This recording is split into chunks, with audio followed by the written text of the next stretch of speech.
Okay, I'd like to open the the planning board meeting, regular planning board meeting for today, October 3rd. It is 6:01 or 6:02 PM. We are being video recorded and broadcast live over the public service stations today. So first up will be administrative items. And the first one is 234 Pine Hill Road, file 23-033A, which is a request by the applicant for endorsement of a two-lot plan of land located at 234 Pine Hill Road, Assessors Map 41, lots 6, map 41, lots 6 and 7. I don't know if anyone's here for that. Okay, so on the plan, parcel A is being taken from lot 1 and going to be placed on the other lot to make it bigger. Hold on, let me get to my notes.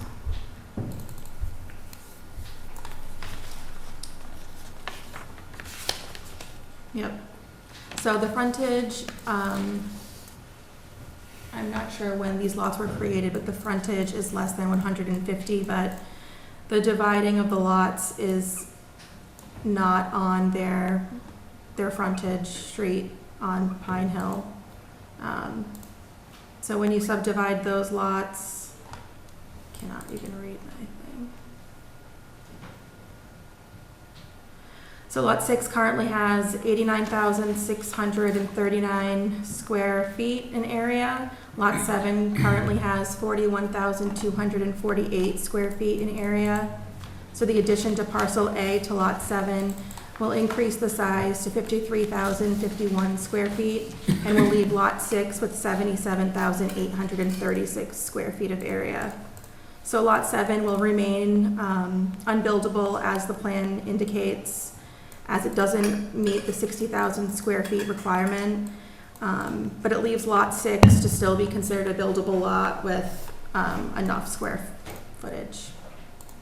So I would recommend the endorsement of this A&R plan. Okay, so the proposed lot 1 is before it's reconfigured as the old lot 6, is what you're saying? Hold on. Because you referenced lot 6, and I don't see one here. Yeah. So yes, lot 6 is the bigger lot that's giving the land to lot 7. So, and there's buildings on both lots? There is, yes. So even though it wouldn't be considered a buildable lot today, it already has a house? Right, so it's pre-existing, non-conforming, but there's no other proposed buildings on that lot, and not that it brings it into conformance to today's lot standards, but it does bring it closer into conformance by increasing the lot size. Okay, so your suggestion is we approve this, Yes, or that we endorse it?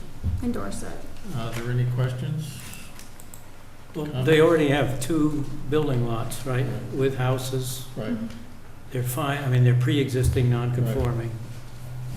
They're just adding some more acreage to the smaller lot, just to make it a bit slightly, have more land, Yeah, but they don't need it. They can continue to operate as 2 Correct. separate lots the way they are. yes. Gives them a bigger backyard. Right. And if they need a septic system redo or something, they Yeah. have room, so. Yeah. And it doesn't take lot 1, the other lot, where the land is coming from, it doesn't take it down below our requirement of 60. So I think it's okay. You want a motion, Mr. Chair? Please. I move to approve the endorsement of the plan entitled Approval Not Required, Plan 234 Pine Hill Road, Assessors Map 4, Lot 6 and 7, Westport, Massachusetts, because the plan complies with the provision of Mass General Laws, Chapter 41, Section 81P. Second. All those in favor? Aye. Aye. Second in administrative items is the public hearing at 6:15, which we can't do at the moment. So we'll just go the assistant planner's report? Well, actually, there's one more, under Oh, I'm admin sorry, items. I'm sorry, Silverback. Yeah. I skipped over that. Silverback Construction, file number 23-004-ISPA-minor. So this was approved at our last planning board meeting. So all that the board has to do is endorse the modified plan.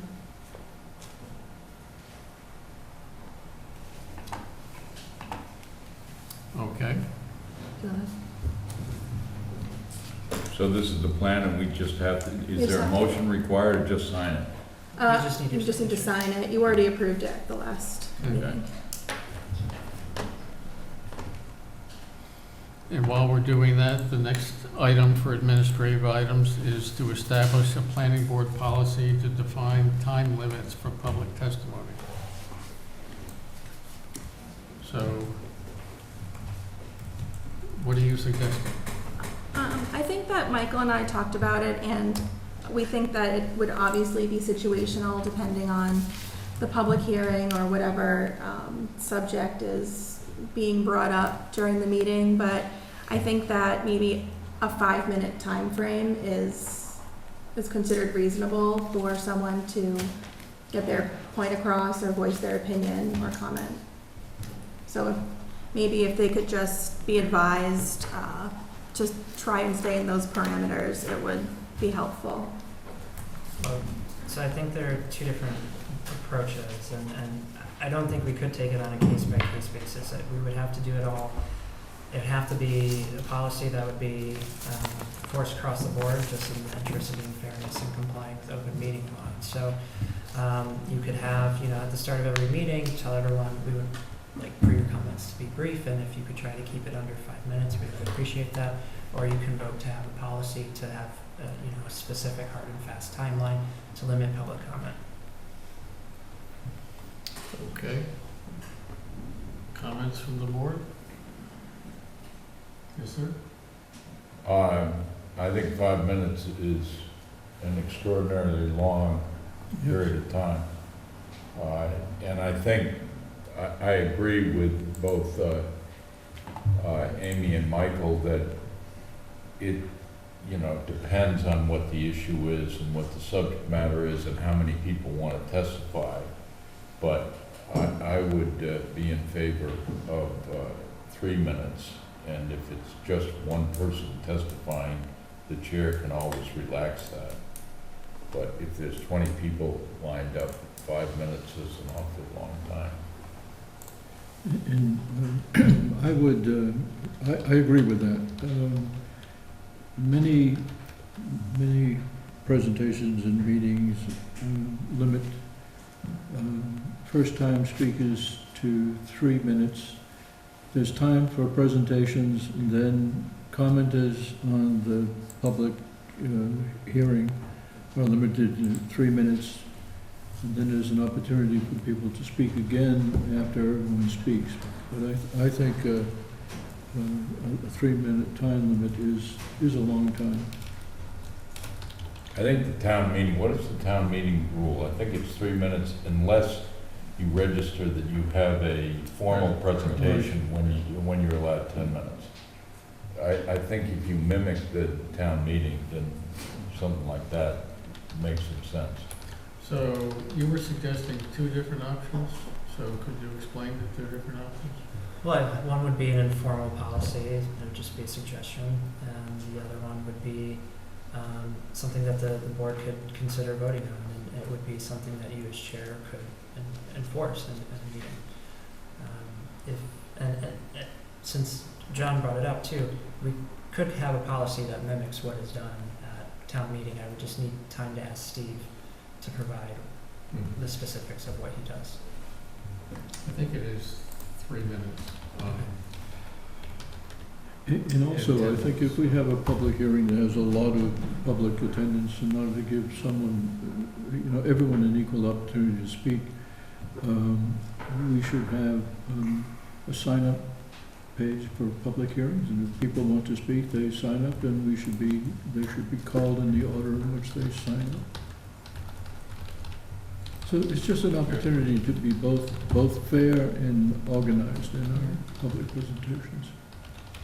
And the other nice thing about having people sign up is you get their names correctly and all of that for the record. That is good. We have done that in the past. Yes, we We have. have big public hearings with a lot of people wishing to speak. So do you think we need to have an informal thing or a voted on? Well, I think a formal one would be good, and I think what the town does at town meeting is well thought out and it seems to work.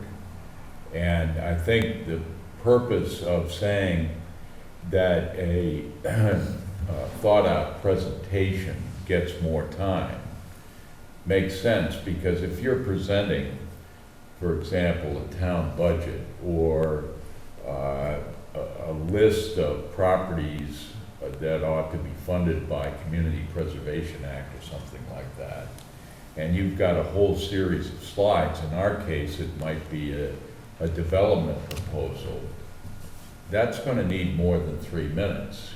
People are going to have plans that they're going to be referring to and everything else, and the public needs to see all that and hear the presentation, and so they need something to react to. So that needs 10 minutes.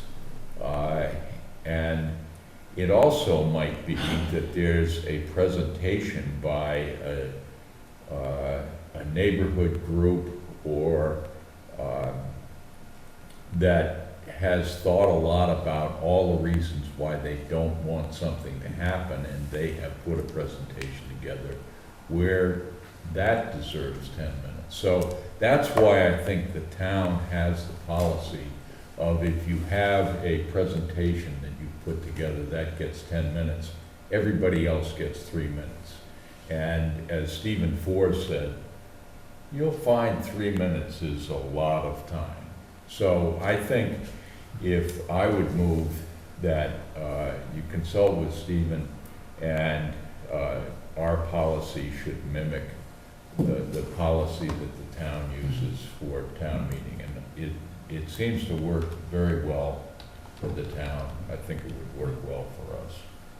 Yeah, just to follow up on that, John, just one thing I would advise the board of is that any policy that they come up with limiting public comment, it probably ought to be a formal policy, so that way it's not subject to situations where people feel like it's being Yeah.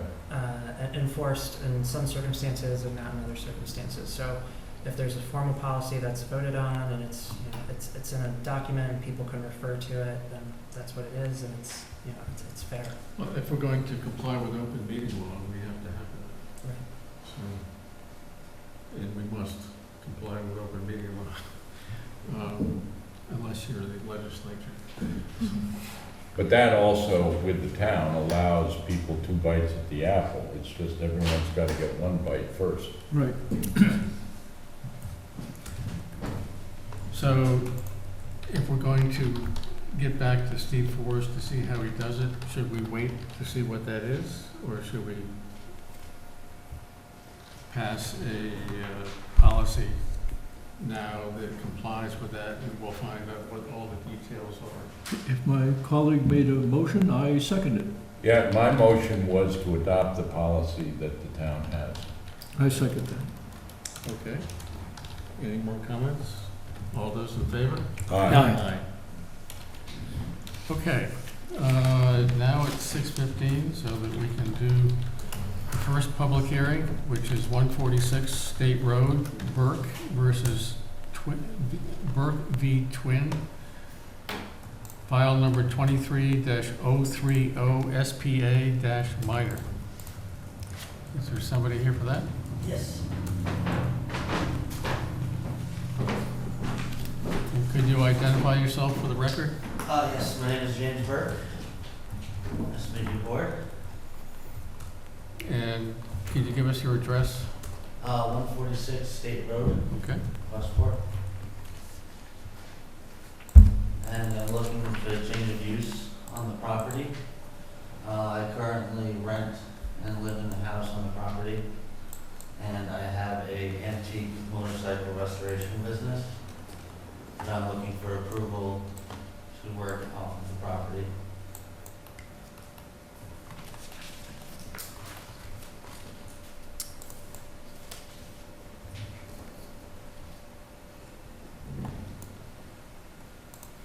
So you're requesting a waiver from the technical requirements of the site plan review? I'm looking for just the initial change of use. I'm under the impression it's already a residential and commercial zone property, but there's never been a business there. It's in the commercial zone? It's in the It's in the business business district. district.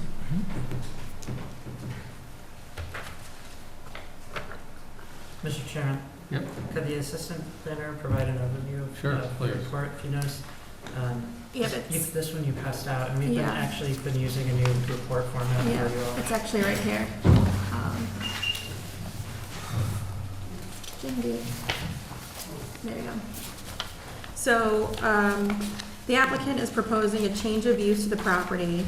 It's historically been used as residential, and the applicant is seeking a mixed use to enable the auto sales room, Class 2, within the existing garage to restore motorcycles. Within this, he currently has 3 parking spaces, and he is looking to propose 3 additional parking spaces to meet the parking requirements for residential and for the auto sales room Class 2. So 6 spaces would meet those requirements for parking. The only parking improvement that he is proposing is to put down some crushed stone of an area of 950 square feet, which is under the 1,000 square feet. The project does not include any new buildings or expansions to the existing buildings, and there is a waiver for technical requirements for the site plan review regulations as a minor site plan, as there's no construction additions proposed. There's fewer than 5 new parking spaces proposed, and there's less than 1,000 feet of gross floor area in the existing garage, and less than 1,000 square feet of impervious surface of the crushed stone for the parking.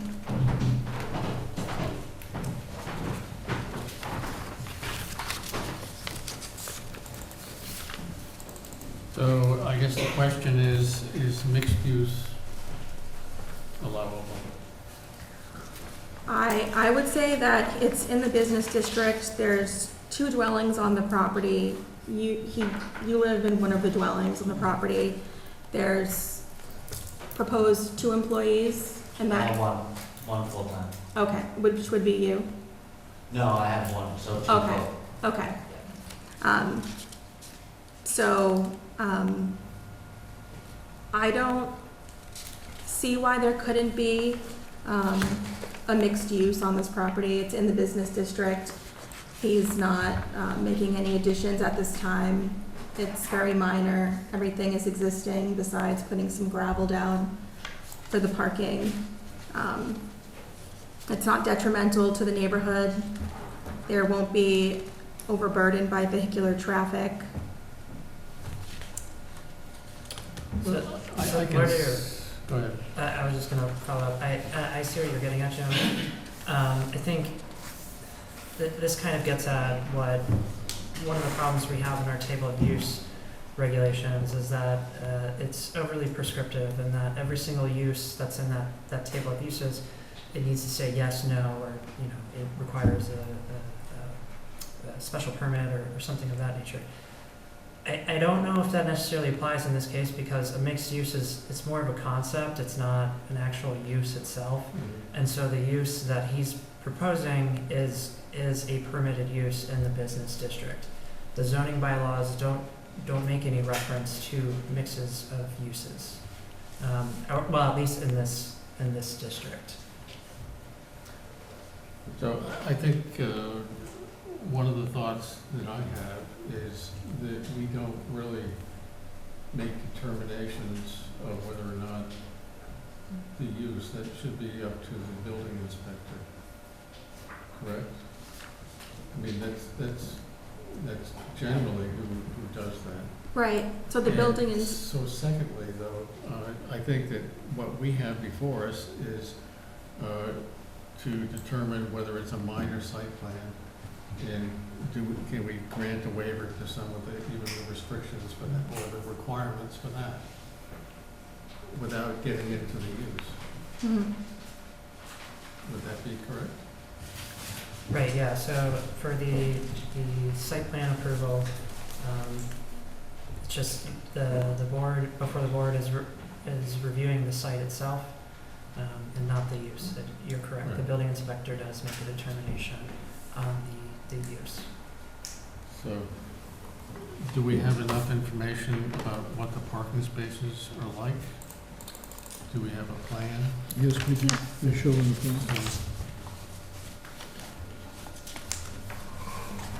So do you think we have enough information to make this determination? Or do we need more information from the applicant? I don't think we need any more information from the applicant. He's not proposing anything that's really outside of what the plan already depicts and is existing. The only comment that Michael did have is that the parking spaces be pushed back 22 feet, and it's on a plan attached here, if you want. Do you want the plan? To get the parking spaces out of the road? Right, so the parking spaces are further away from the road. Sure. But that would just really mean that you just moved your crushed stone 22 feet Yeah, absolutely, from the up curb. there. Yeah, but they have to be a minimum 40, yeah, you can keep that. They have to be a minimum 40 feet off of State Road. Sure. So just shift them up, and I think it's 22 feet or something like that. Yeah. But yeah, I mean, I went through this, it's less than 1,000 square feet of impervious surface. His gross floor area for the garage is 777 feet, that's already existing. He would be working in the garage with another employee, and so 3 parking spaces are needed for that. And he has 3 parking spaces already, so with an addition of 3 parking to his already 3, it meets the parking requirements. And I don't think that would pose a safety hazard. It's on Route 6, and there's a sidewalk on that side of the road, which would make it okay for pedestrians to walk along that area. So, I have been interested in what Mr. Soares has to say about the driveway access from State Road. If we're saying that this is a change of use, then the state may require a, what do you call it? I mean, it will require a Mass Highway curb cut permit, but I think your plan, looking at your plan already, that park drawn up, you'll comply with it, so it won't be an issue. And that's something that the park can do for you. It's just like a format on shops, on the, and they'll apply for it, and then they'll come back with a fee, which would something minor like this. I actually have the DOT application Oh, here. perfect, so, yeah. Okay. Then, I think myself, we could approve that. I'm not going to suggest we approve the change of use, because I don't think that's our prerogative. Okay. In your binder, I have some sample findings and sample conditions for you to review.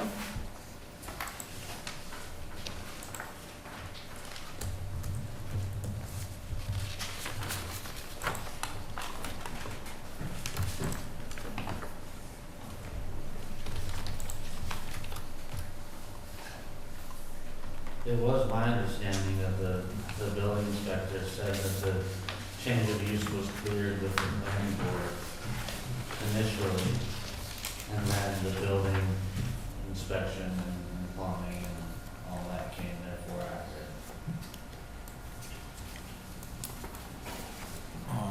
Yeah, I mean, we'll be approving the site plan review, and then Right. he'll give you the building permit. Also, when you apply for the Mass Highway curb cut permit, once he gives you the building permit, your obligation is to apply for it, but you can begin construction. Once you have this approval, you can apply for that curb cut permit. And I've gone by there, like the last time you were in here, and I took a ride by there. I think it'll be a nice mom and pop shop over there. Yeah. So I think you'd be okay with the building inspector as long as you get the site plan approval. Absolutely, thank you. I would like one other thing to know. Is that house tied into water already? It's not. I do know a few months ago, we briefly spoke about it, that the town was talking about the 6 or 7 properties on that strip. I do know that's one of them that's not tied in yet. I mean, you might want to consider having that done. It's absolutely something we're open to. One of the things that could come up when you go for your building permit is if the Board of Health determines that you're gonna trigger, the use is gonna trigger a septic upgrade. And at that point, if that happens, what I would think you should do is ask them, you'd want a variance to that. Because we have plans on expanding the sewer, and we're looking for customers actually, so this would be a thing to. I was planning on So, it. they've done it down the other end of town already, in that kind of situation where something triggered an upgrade, but the septic was still adequate, so Sure. as long as it's not a public health threat, you shouldn't have a problem. So I just had a clarification. You just, in terms of the use, but not, just the language here. It says auto sales room class 2, and then it says space for motorcycle restoration. Are you? I believe auto sales, Yeah, but- that's just, I believe how they have it written in the bylaws. I don't do anything with cars, I do antique motorcycles. Okay. But when you have to, pick whatever class that you're applying for, I believe auto sales is. So you're gonna be restoring them and selling them? No, we just do the mechanic work. Yeah. Then I guess, having 2 cars parked in front doesn't make any difference, because you're not trying to advertise any. No, Cars. no, there'll probably be a small sign on the building as well, not even on the road, Okay. Well, as I said, we're not deciding on the use issue, but I just want to clarify exactly how you're intending to use it. Okay, I think we're okay. Could you read off the sample findings of fact into the record?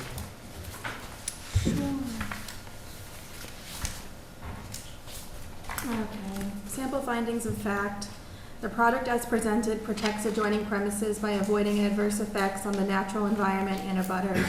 The property is located within the business district, and there is no proposed construction or alterations to the existing building to the premises, therefore leaving the existing natural environment intact.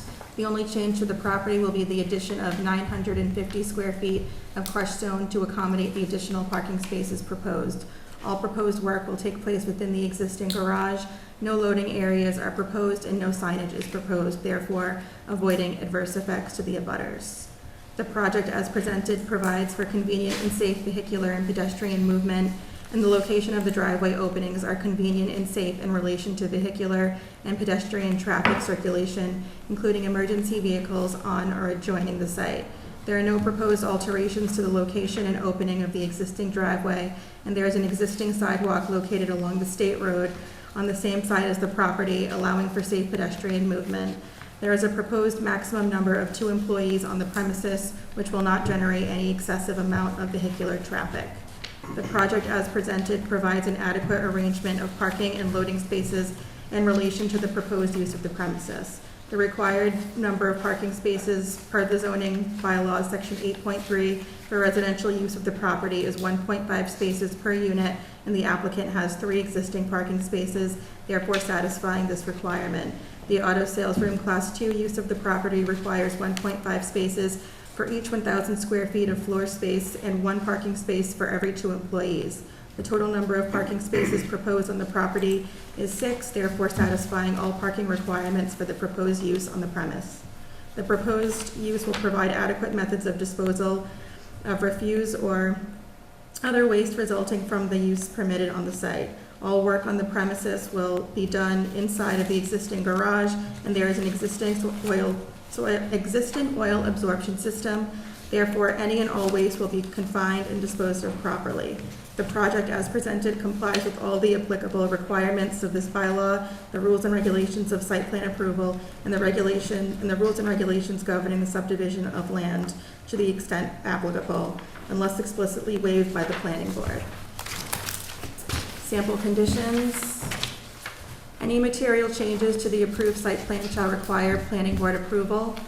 The applicant's engineer shall certify that the site was developed in substantial conformity with the approved plans. This certification shall be submitted to the building inspector in the planning office prior to the issuance of an occupancy permit. There shall be no repair equipment stored outside of the building.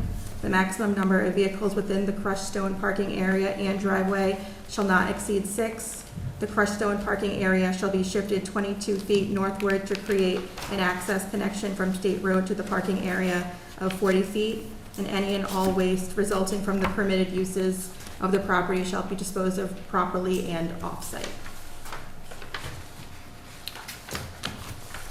So, before we vote on these, I'd just like to get clear, it says here that there will be no signs, but you said there will be a sign, so.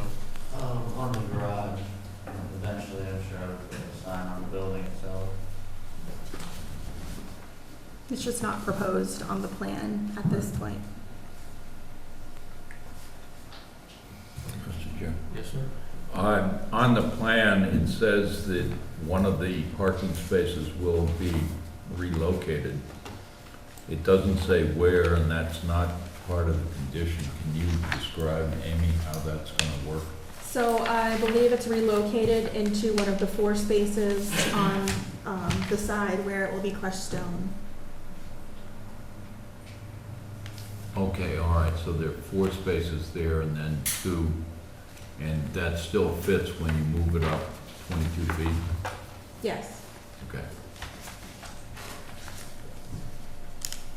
Okay, if everybody's okay with it, I'd like a motion to accept the sample findings of facts and the conditions.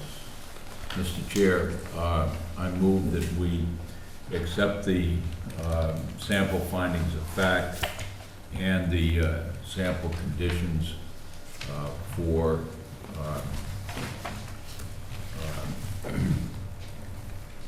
146 State Road, Burke v. Twin. Second? All those in favor? Aye. Aye. I would accept a motion to close the public hearing. So moved. Second? All those in favor? Aye. And then I would accept a motion to approve, subject to the findings and conditions. So moved. Is there a second? All those in favor? Aye. Aye. Thank you, council. Thank you.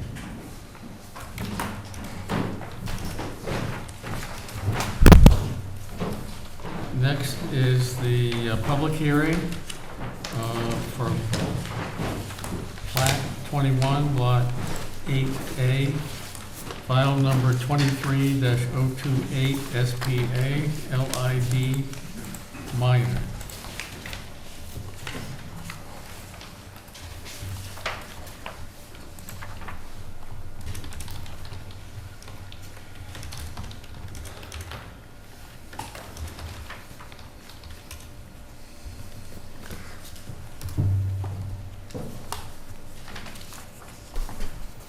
Yes, sir. Good evening, Mr. Chairman. Bill Smith from Civil Engineering Concepts, 34A Main Street, Little Compton, Rhode Island, 02837. This project was, well, this parcel of land was before you a while back, where we were proposing a 39-unit independent living facility. That has been withdrawn, and that is no longer being contemplated. My client, RL Development, had a purchase and sales agreement with the owner, Catherine Carlos, and that has basically gone by the wayside.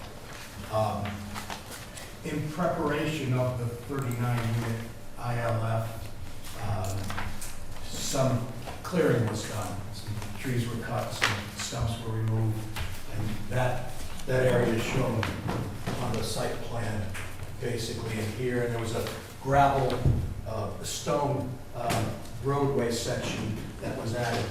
Mellows Lane is here, Shabbat Street is up in there. The Oak Ridge development is to the left of your screen. At this point, there was some work that was done. It exceeded 1 acre. A low-impact development report should have been filed prior to that work being done. It was not. So this is really an after-the-fact application.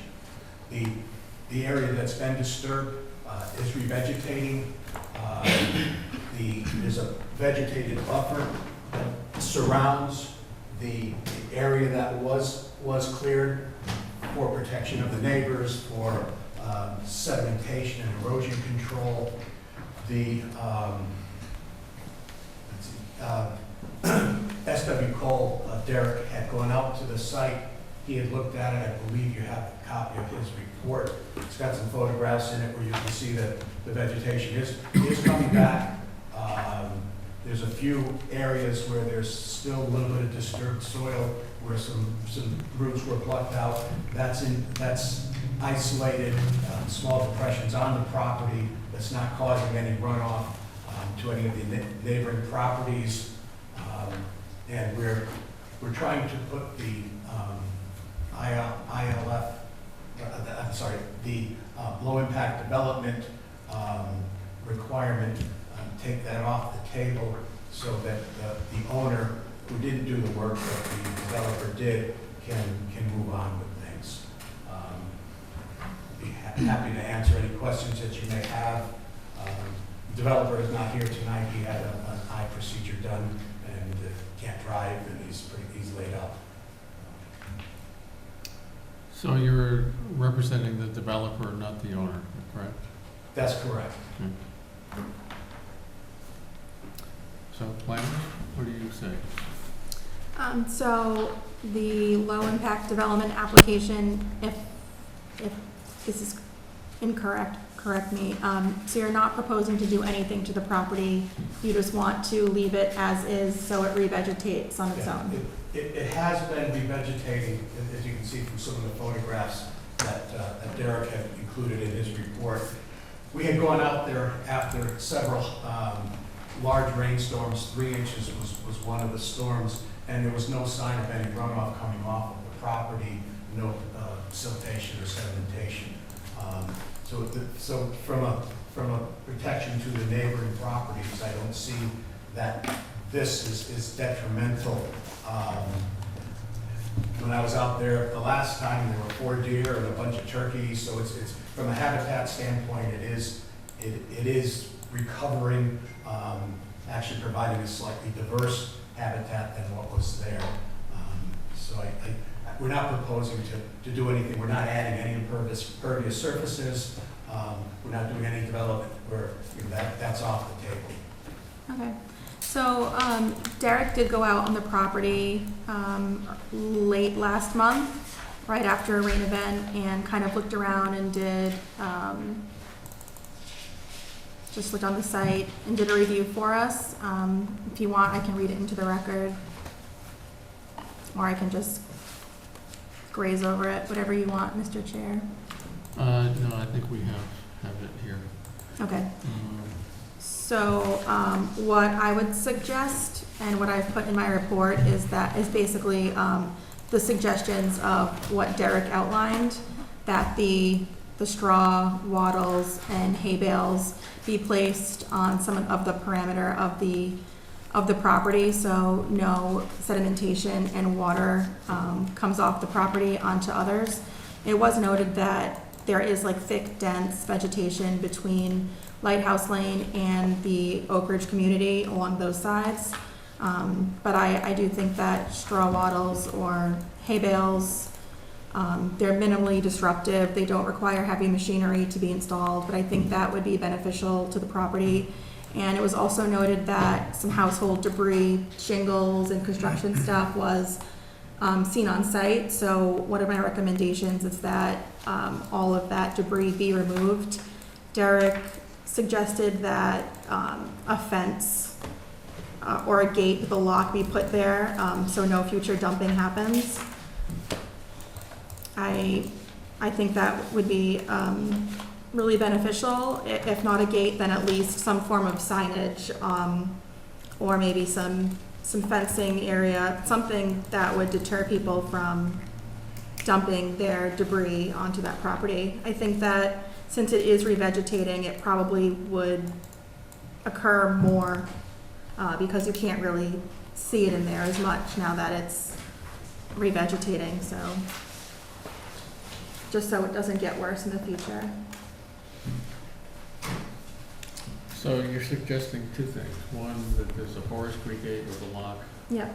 and two, that around the perimeter, where, the whole perimeter, or just where stormwater would come raining off? I think just around, I don't think it's necessary on the sides of Oak Ridge and Lighthouse Lane since it's densely forested over there. I think Derek in his report mentioned,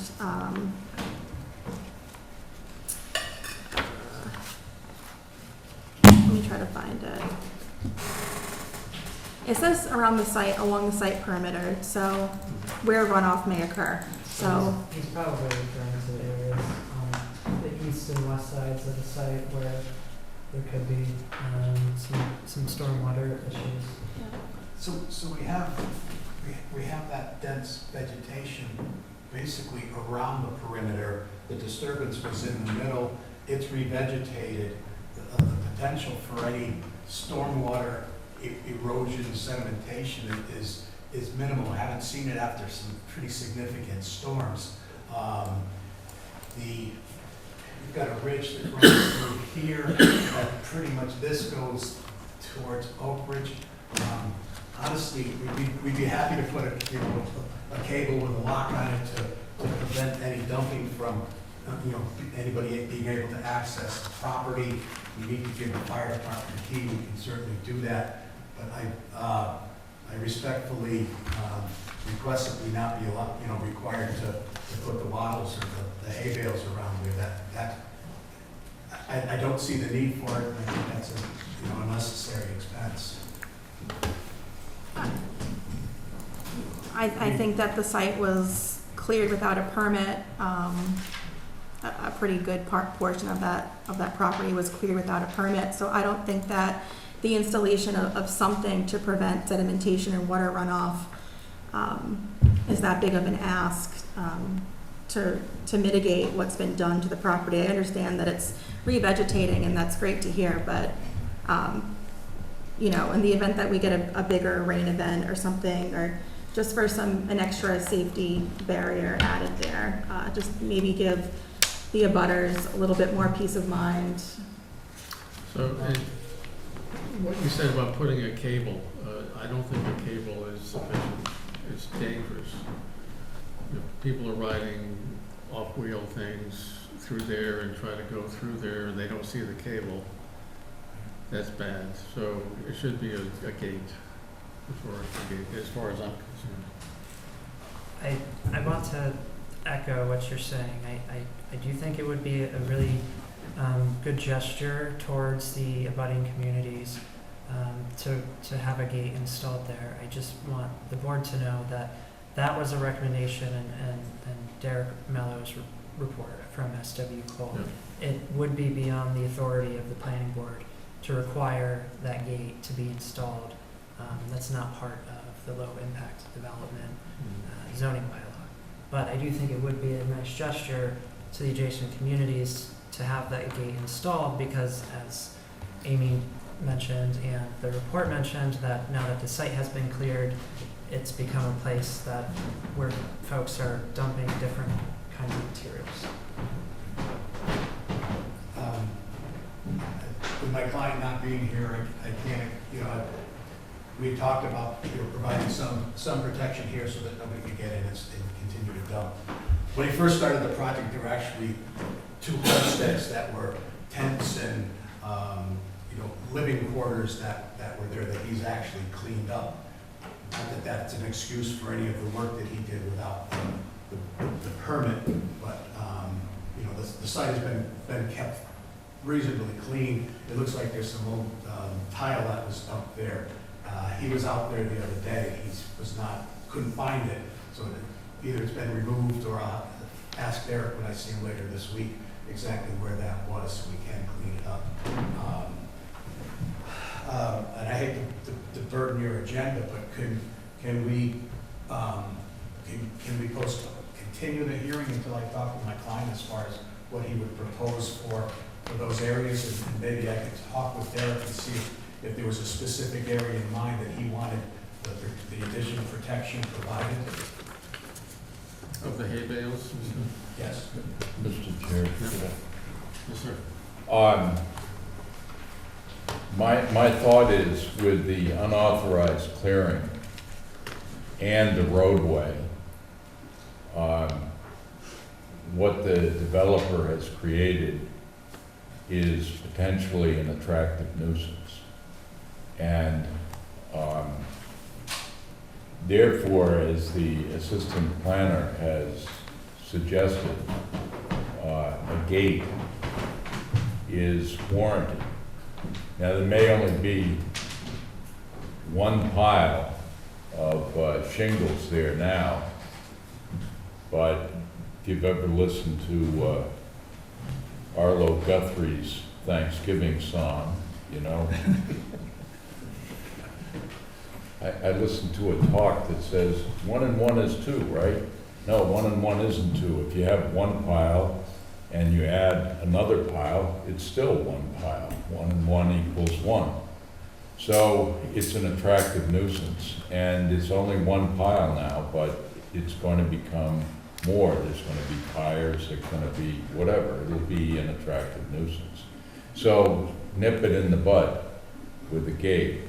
And I happen to think you're right about the hay bales. Looking at the pictures, hay bales are when you have dirt and other things that are subject to erosion from rain. And it seems like, one of the photographs shows soil, but most of it really seems like it's really started to vegetate, and it's protected where it was cleared. And then, as you make the point, there's undisturbed area around it. So I'm not sure that I think hay bales are needed, but when we've dealt with solar developers, we've talked about pollinators being introduced into what has been created as a meadow. And so it could be an attractive meadow instead of an attractive nuisance with the introduction of some pollinator species there. So I think instead of the developer creating an attractive nuisance, that could be with pretty modest investment, something that's just plain attractive. A good habitat. Yeah, that's what I mean. It's attractive, a nice habitat. There are all kinds of habitats. There's forest habitat and there's meadow habitat, and it could be very nice. So what is the desire of the board? Should we continue this so that he can speak with our consulting engineer to see where hay bales may be a good idea? I think that would be appropriate. Yeah. Well, Mr. Chair. Yep. I think if we're gonna go to that case, if there's some areas, because there did look like a few areas that weren't vegetated. Yeah. And we had said possibly introduce some pollinators, maybe those areas should be seeded instead of the Yeah. hay bales. Yeah, So if we're not gonna do hay Absolutely. bales, we'll just do a little more seeding since the vegetation is. I think we could do that, yeah. And I think it would be this kind, is the time to do it. Right, yeah, right now is, I I think mean, it would I'm be kind to sure- the landowner to, yeah. Yeah, I had to get permission from her, but I think she would like to put this to bed, as with the board. Well, if it was seated and the gate was put up and he came before us, I think we could put it right to bed. Yeah. Yep. Look really nice. Okay, so I'd like to, when should we continue it to? So, are you looking for our next available meeting? So we have October 17th at 6:45. I'll be out of town. Okay. I believe November, the one after that is November 4th. November 7th.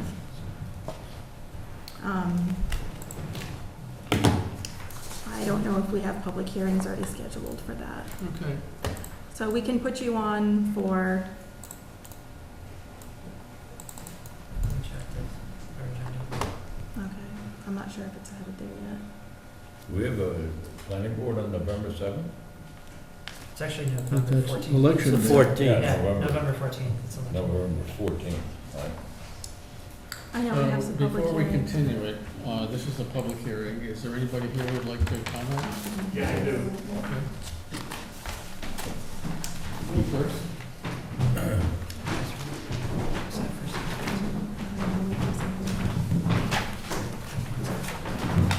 Hi, good evening. My name is Tom Lockman. I live at 54 Lighthouse Lane. And Mellow Lane backs up to another back my property right here.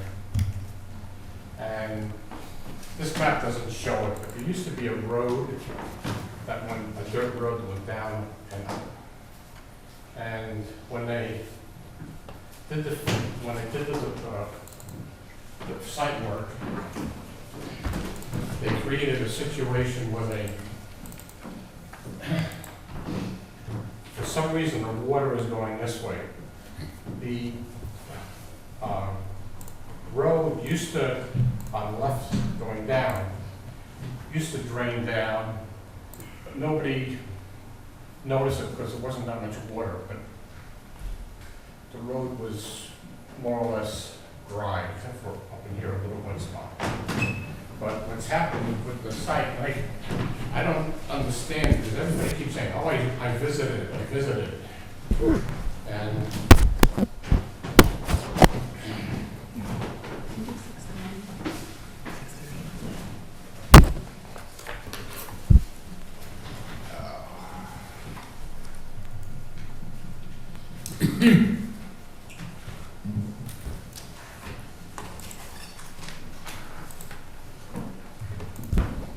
what's happened is, I have some photographs, I'm sorry.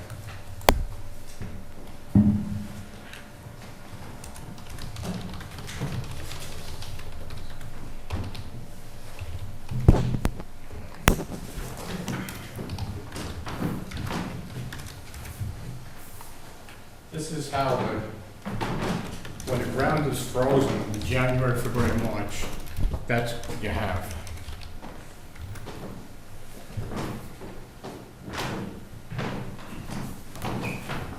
And what's happened is, in the summer, it's more or less dried up. There's a, I saw it. That's Mellow Road. Yep, it's Mellow. Where's this? This Mellow?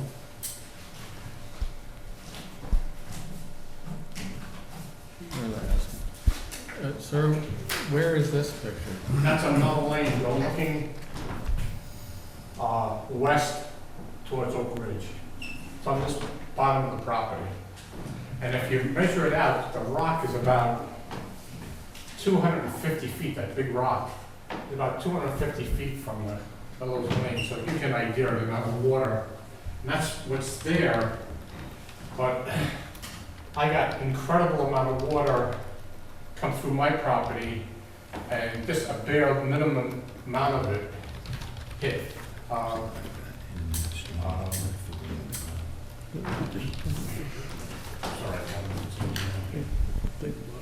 hit my street. So the issue becomes one of, why didn't I see anything? because in the summer, it dries up, but there's still a puddle, and it's still, I stepped in, went to take that picture, and I almost lost my boot, it was so, muddy. So where is this? That's the same spot in summer. So it's still wet, but the problem is gonna be in the winter, when the ground freezes, it's gonna just flow in again.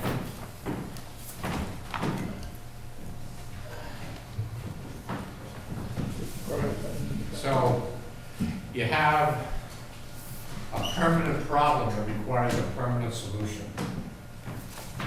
So it's roughly 48 to 50 foot wide spot. And it's about,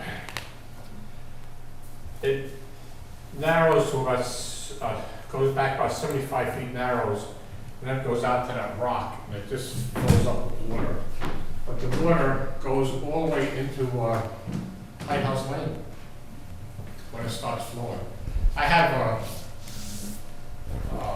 swales around my house, and I got 5/8 of an acre of backwoods here. It just flooded out, and the swales around my house filled up coming out the road. And that happened January, February, March. So Was this happening before they No. cleared at all? that's what I'm saying. When they did the site work, it probably is a matter of inches, but the problem is when the ground is frozen, the water takes the path of least resistance, and all of a sudden now, instead of going that way, there's some water going this way, and you're talking about a lot of water. So, my solution to the problem is, and when you go down Melrose Lane, you can see it, it's right there, on the left. That's why I don't understand why everybody goes, well, I don't see any water. Well, here's the gate, and right here is, in this section here, as I said, they've got a problem. And probably what's gotta be done is you gotta put a berm, like a 50 or 60-foot berm, maybe 2 foot high or something, just to protect Miller's Lane, well, Miller's Lane, or higher than Miller's. Okay, thank you. So we'll be in contact with our engineer. Yeah, have them come talk to me, I'll show them. Yeah. I mean, So make sure you give your contact information to these two. Amy knows. Okay. Are we able to keep these photos too? I'm sorry? Are we able to keep these photos for Yeah. our records? Okay. So I took those current pictures yesterday, and that was like 2-3 days of rain. As I said, when I walked out, there's a lot of mud there. And it had gone into, seeped into the ground already, but the issue isn't warm weather, the issue is cold weather. Okay, got it. So would you like to see these photos? I would love to see those. Okay, Thank you. Bring them right back. who's that? The lady in the back? May I stand here? Over here. Oh,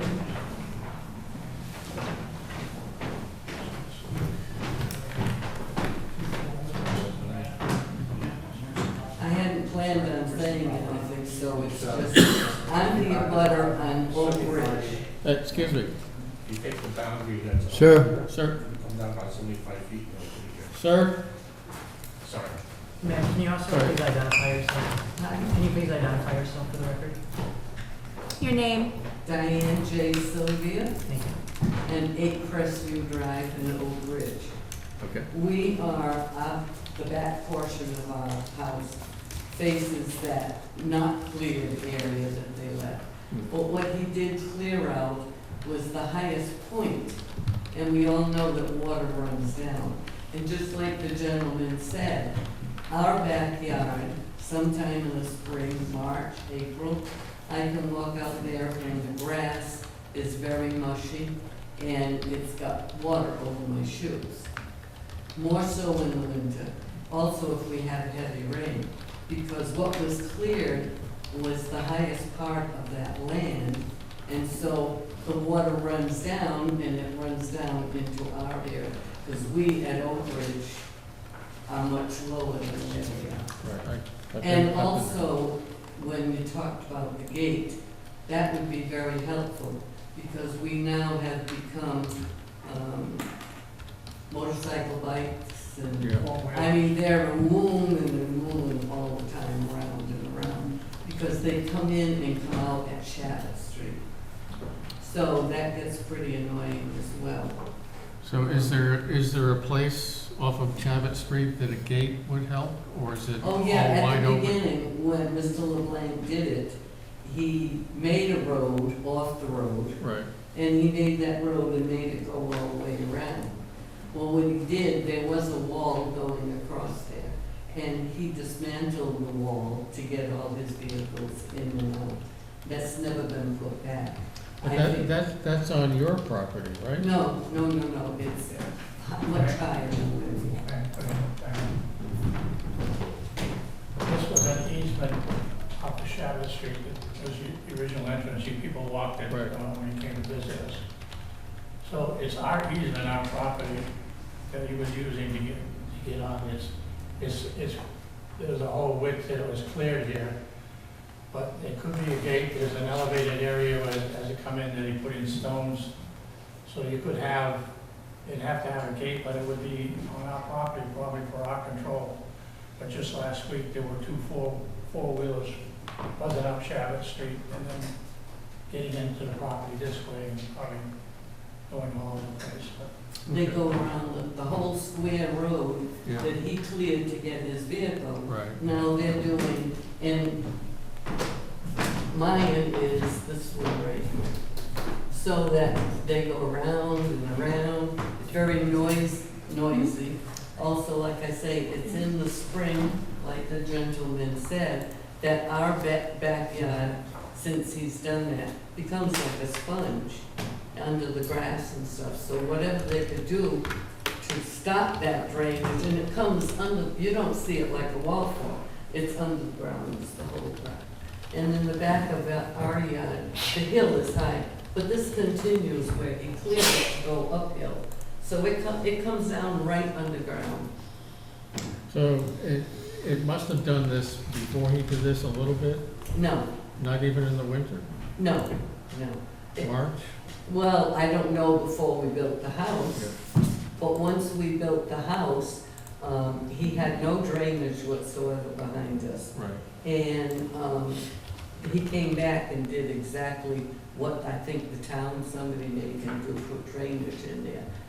But now that he had cleared that, there's that much more water coming.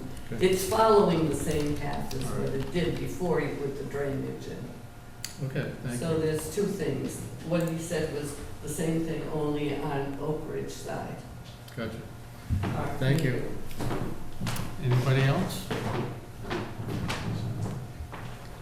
Okay, then I would like to continue the public hearing to November 14th at 6:30 p.m. November 14th at 6:30. So moved.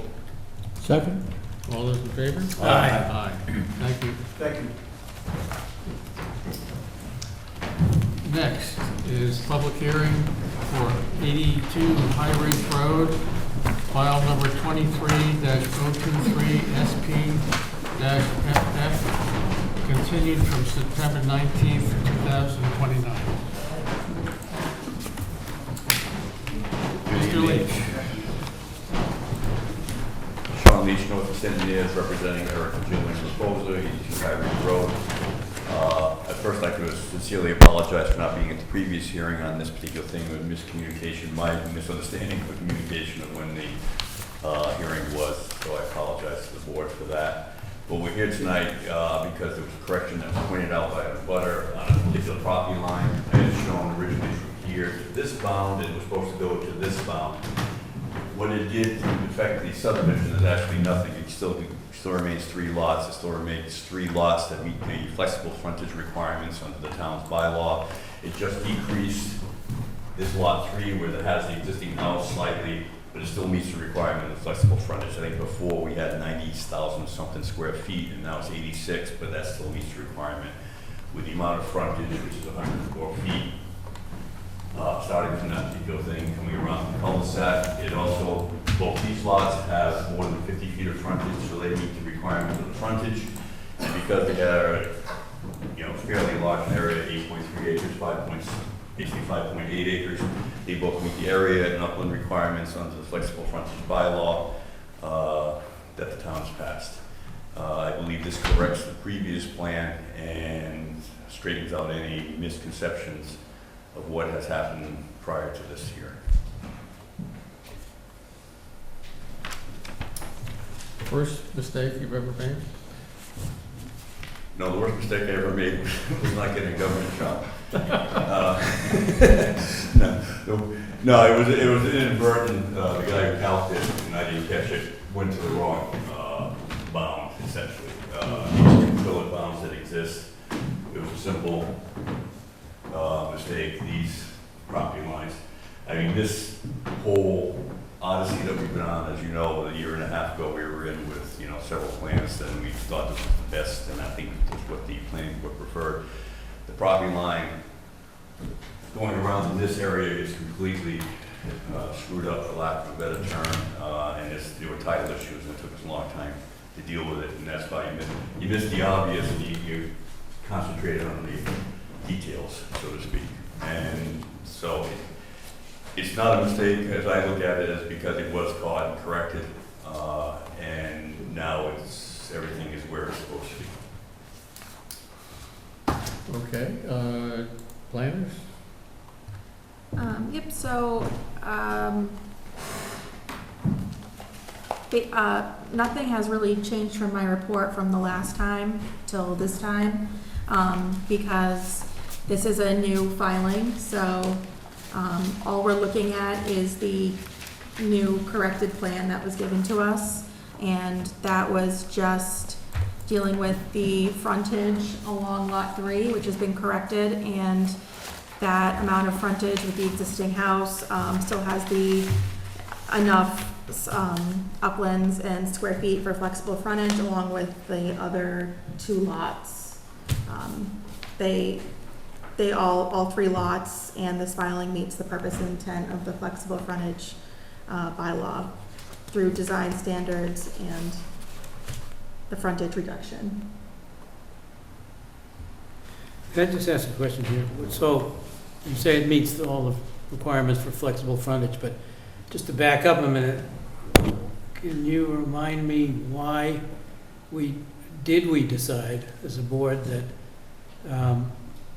you could apply for flexible frontage? Because you'd shown We did a a yield yield plan, plan. yes. Yeah, the previous hearing that showed we could do 4 lots coming off the cul-de-sac, basically meeting the subdivision requirements of the town of Westport. We're only asking for 3 here, and that's all that the proposals actually really want is 3 lots. I mean, we showed 4 just so that the fact that you could do 4, if you put a road in here. They're just looking for basically 2 lots actually, and release the 3rd lot on the, for the existing house. Yeah, so that was not the plan that had an extension of that cul-de-sac, We came in, which we said we didn't want to extend. yeah, a year and a half 2,500 ago, we feet. showed an extension like coming in on the cul-de-sac down in Right. this area. Yeah. We showed 6 lots, I think. I don't remember, I think it was more than 4. Yeah. But that was just a concept plan that you didn't like at all. And we agreed that, yeah, it wasn't the best solution to what they were looking to do. And I think, looking back on it, I think they thought that was the only thing they could do. And being the flexible frontage and the increased area and upland requirements, they're just looking to actually put a small farm in here, to build a house on a small farm on this lot. And that's all, so this is a good solution for them, and I think it's a good solution for the town. Yeah, well, if I may, I just have another question here. And I don't understand, or I didn't get an explanation when I asked. Can you show the whole plan? Make it a little smaller so I can see. All right, so on that western edge of lot 1.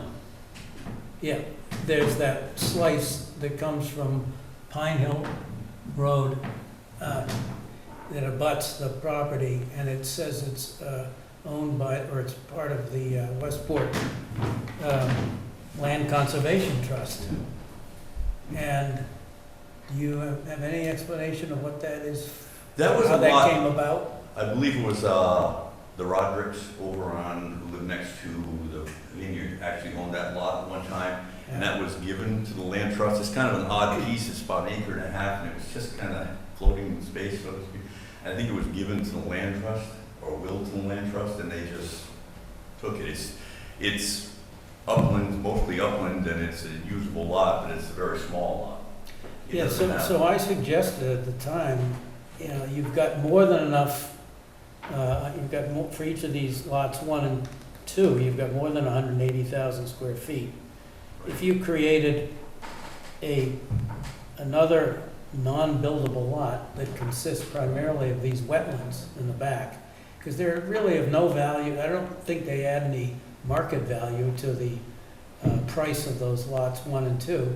If you created a separate non-buildable lot and then the owners gave that to the Land Conservation Trust, the Conservation Trust could develop trails or something through there. There may be vernal pools or who knows what's in the back where those wetlands are.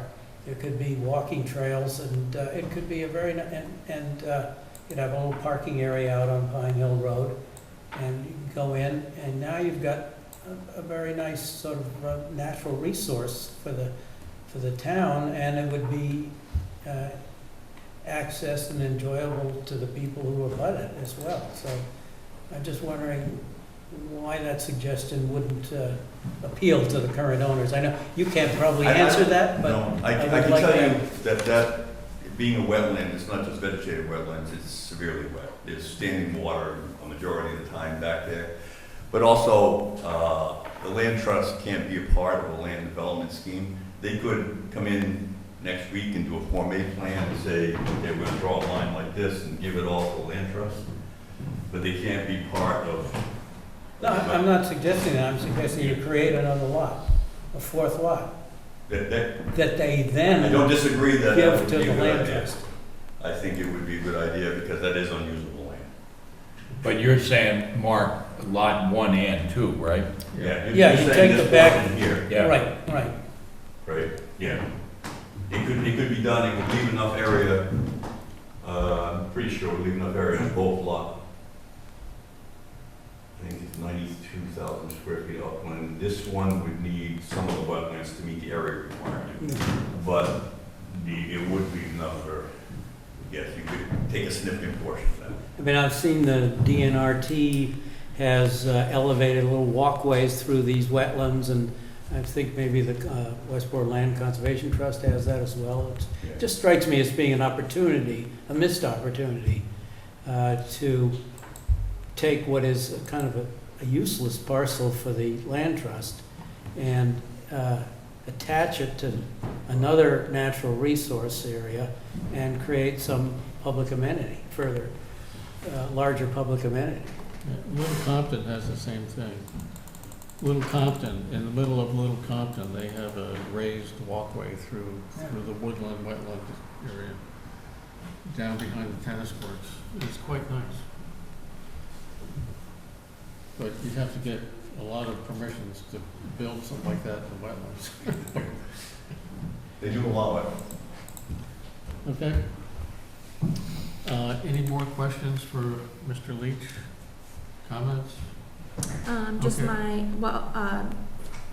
I would just recommend that, if this plan is approved, that Lot 2 should have the most narrowest point shown and measured, just so, It's got a 50-foot dimension. No, down and the for- other one, You want this one? no, No, no, that one, Oh, this one? yes. Does that matter to be 50 feet?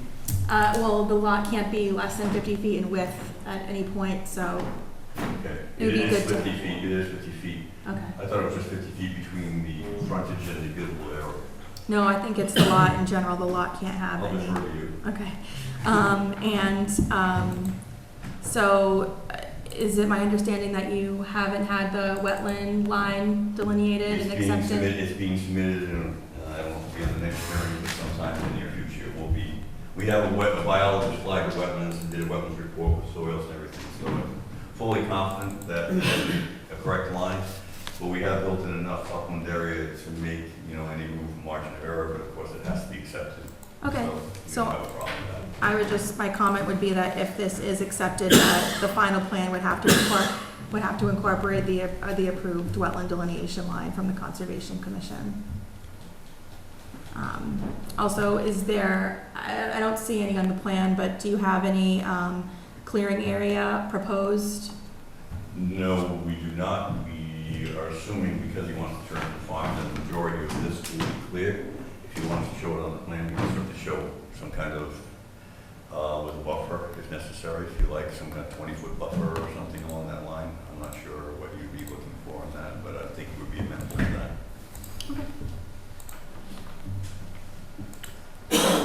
Okay, it's a public hearing, so anybody would like to speak? Yes, sir.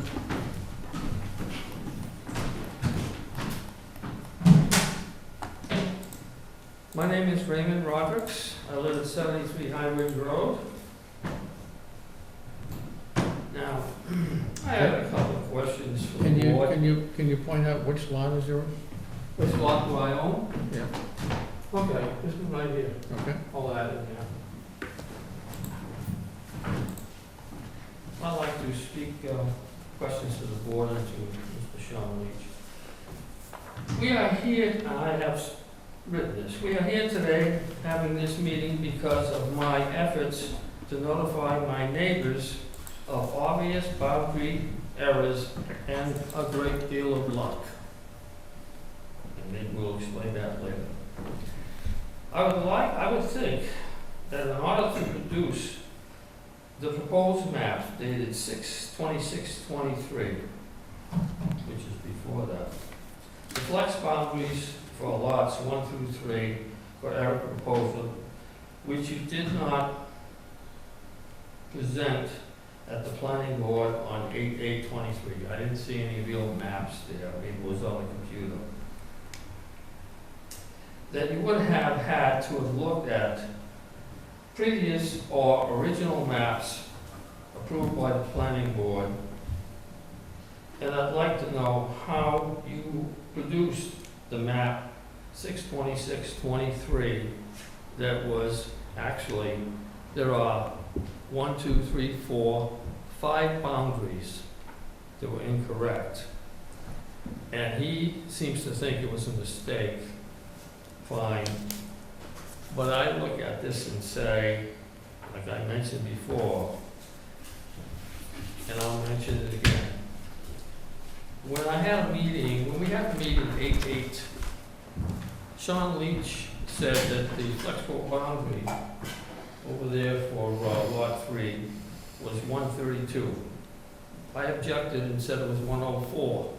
Because I didn't understand how procedures work here, I had a map and approached Sean and said, no, let him speak first, then I'll speak. Today, that boundary of 104 has been established as being correct. I would have a couple of questions for Sean Leach. Is how did he produce the 132? Because mathematically, I couldn't do it.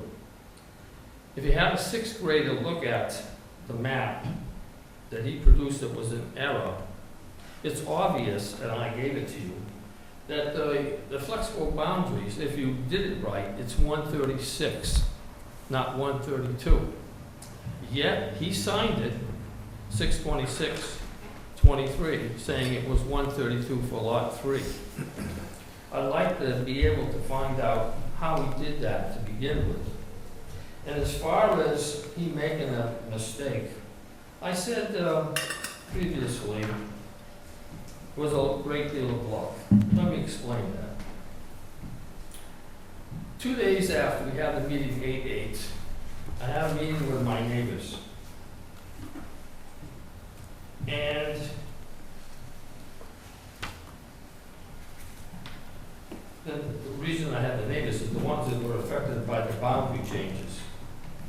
all of us could see that all the boundaries, north and south, plus Eric's flexible boundary, were wrong. That particular day, in the afternoon, I called Sean Leach's company and said, we would like to have a meeting with you to discuss the boundaries first thing Friday morning. No show, no call. Now, there's another question. I would like to know the circumstances and events leading to you, Mr. Sean Leach, changing all the boundaries of the cul-de-sac area 3 days after the planning board approved the flex boundary map figures.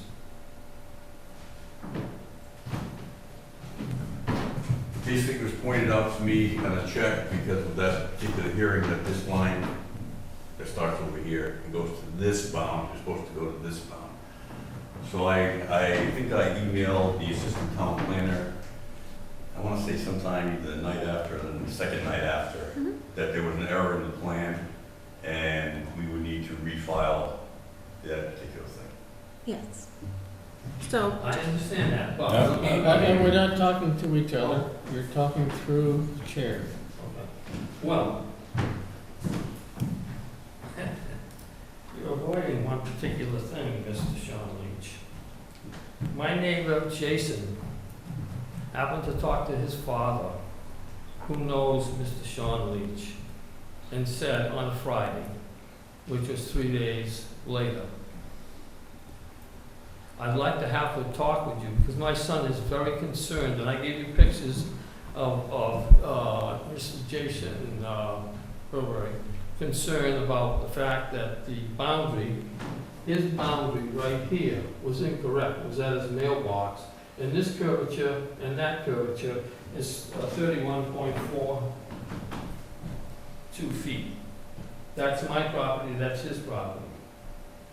Because of his concern, Jason's, he insisted that his father talk to him, which both of them talked to Sean Leach hours later after the phone call. After that, hours later, Mr. Sean Leach emailed Jason and said, this is the new boundaries. Only problem is the southern boundary that he gave on an email, which I have here, which I think I gave you, was 248. 248 came back, comes from the original 4-lot plan that he had in June 1st, 1921.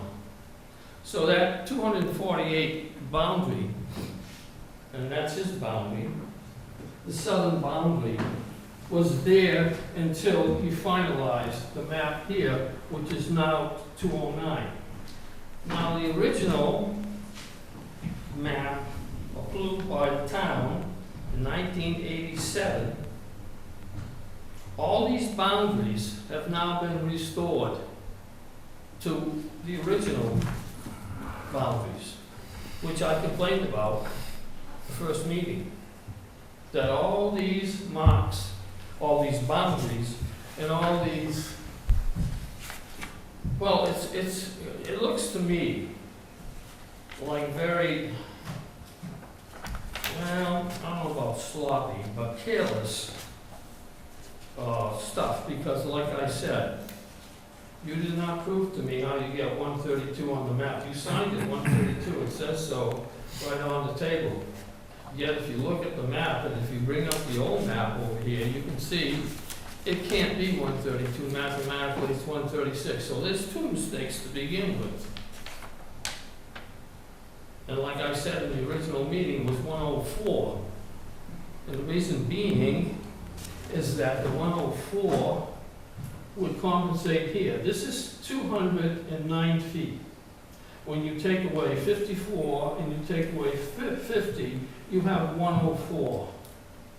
In order to make this work for the flex boundary, he has to now angle this piece of land and increase his lot from 76,000 to 86,000 feet.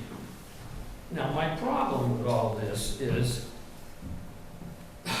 number one, the mathematical error of 132, I'd like to know who's responsible for the checks and balances of looking at the mathematics. I mean, it's very simple, and I understand where you're coming from.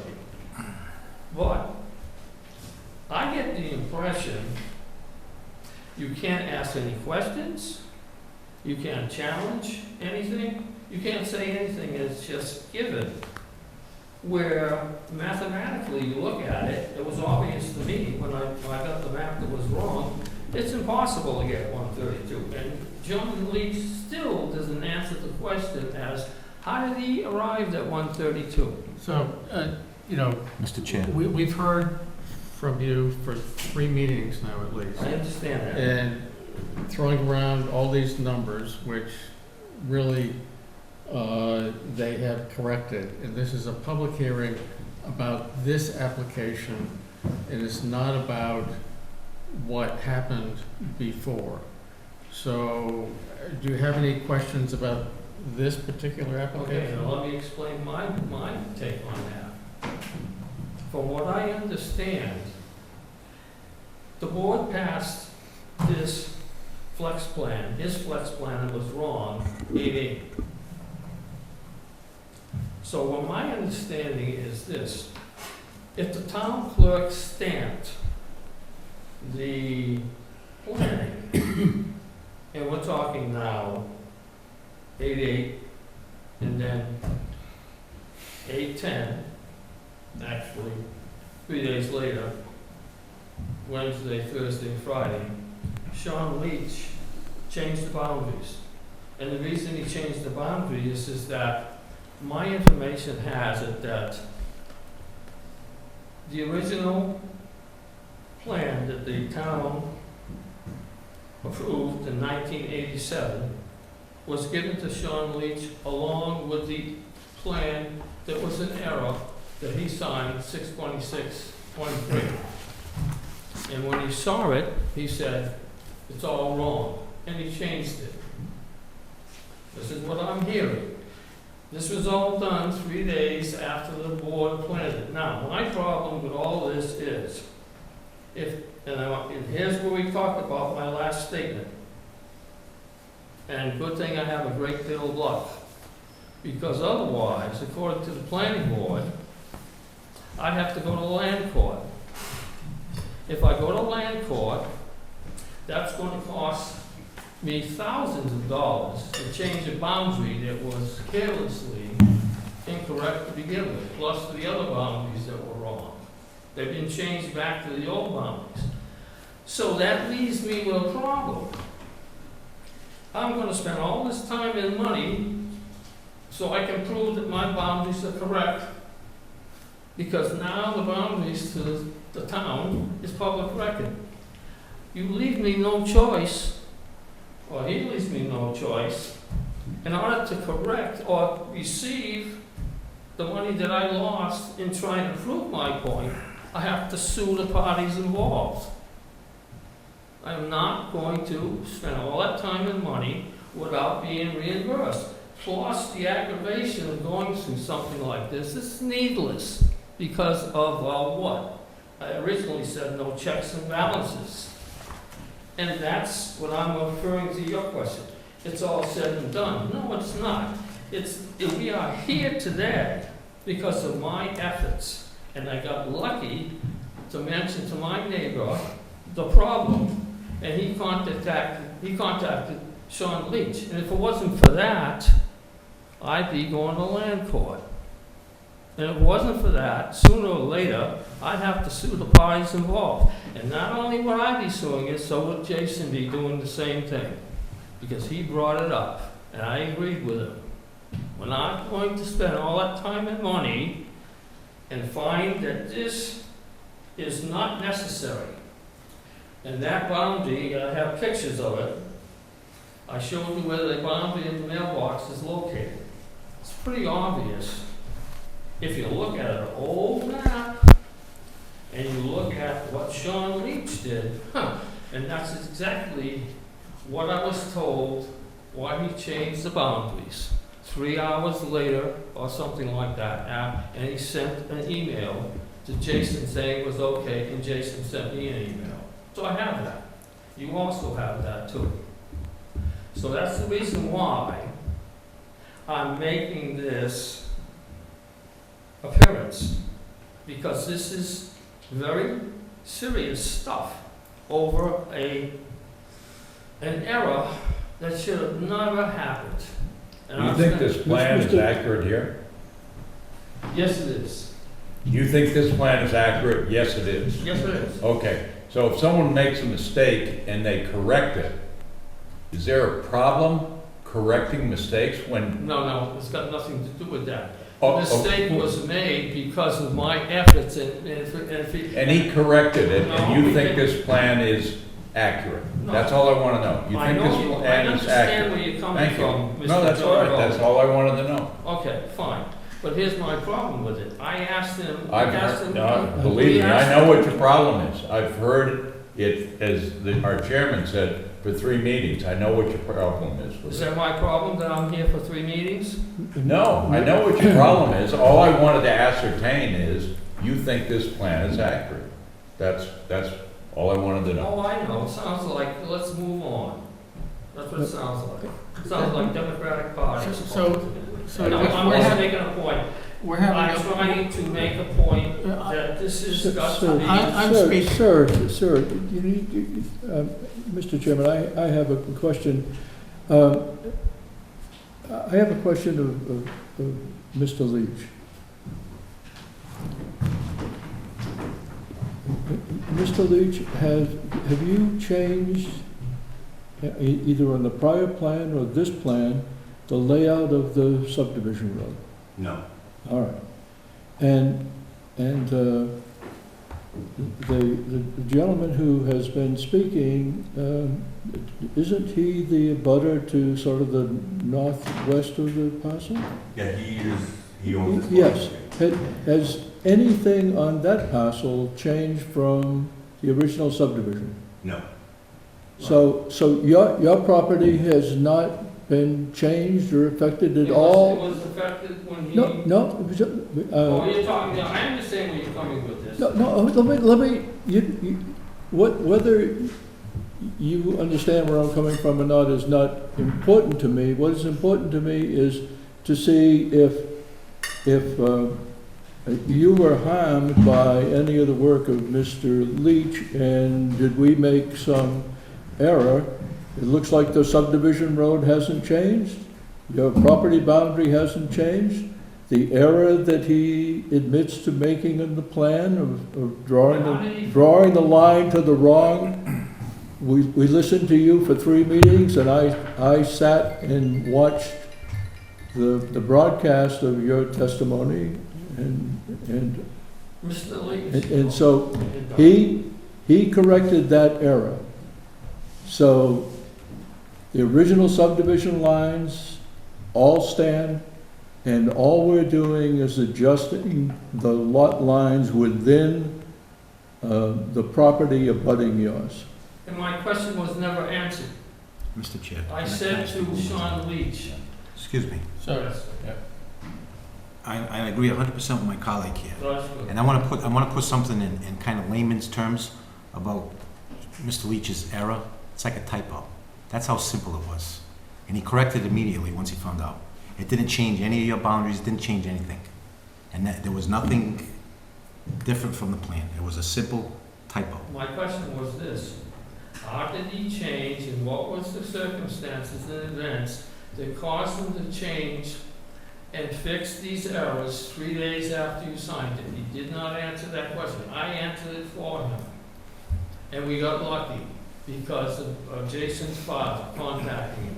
Other than that, this would have been approved by the town, and those boundaries that were wrong would have been public record. so it's my understanding that if you own that lot in the subdivision, and somebody else makes a plan that encroaches on your lot, you still own that lot. There's no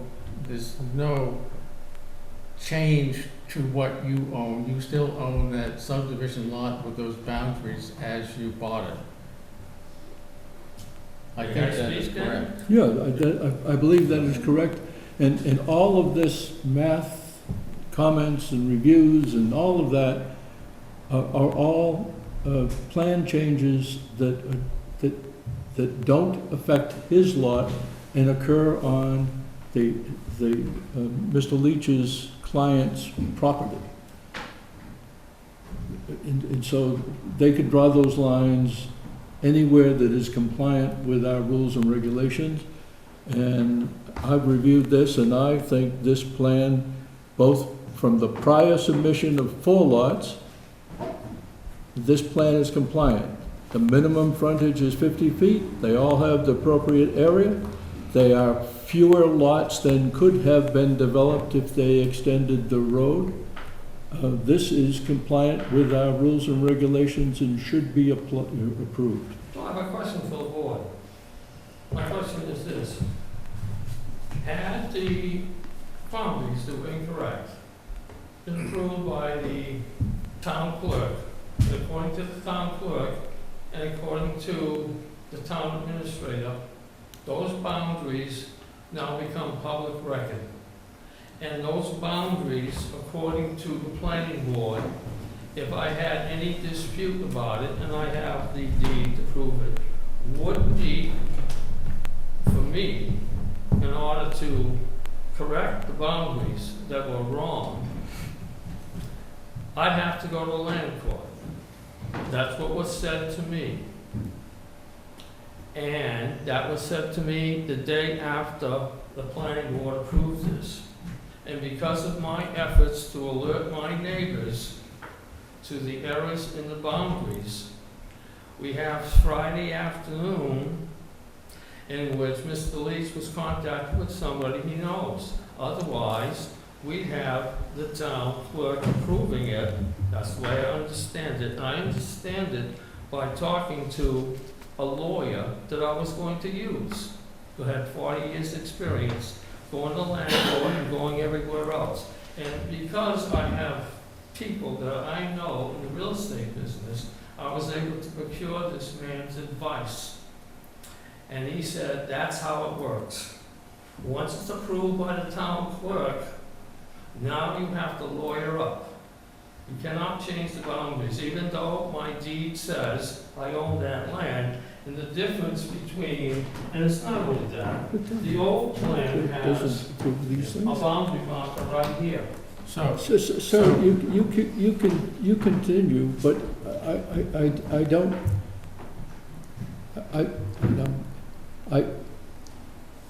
well, I understand what you're saying, but in fact, the town clerk doesn't approve this. We approve these. I don't know, I don't know, that, sir, we are the ones who signed this plan.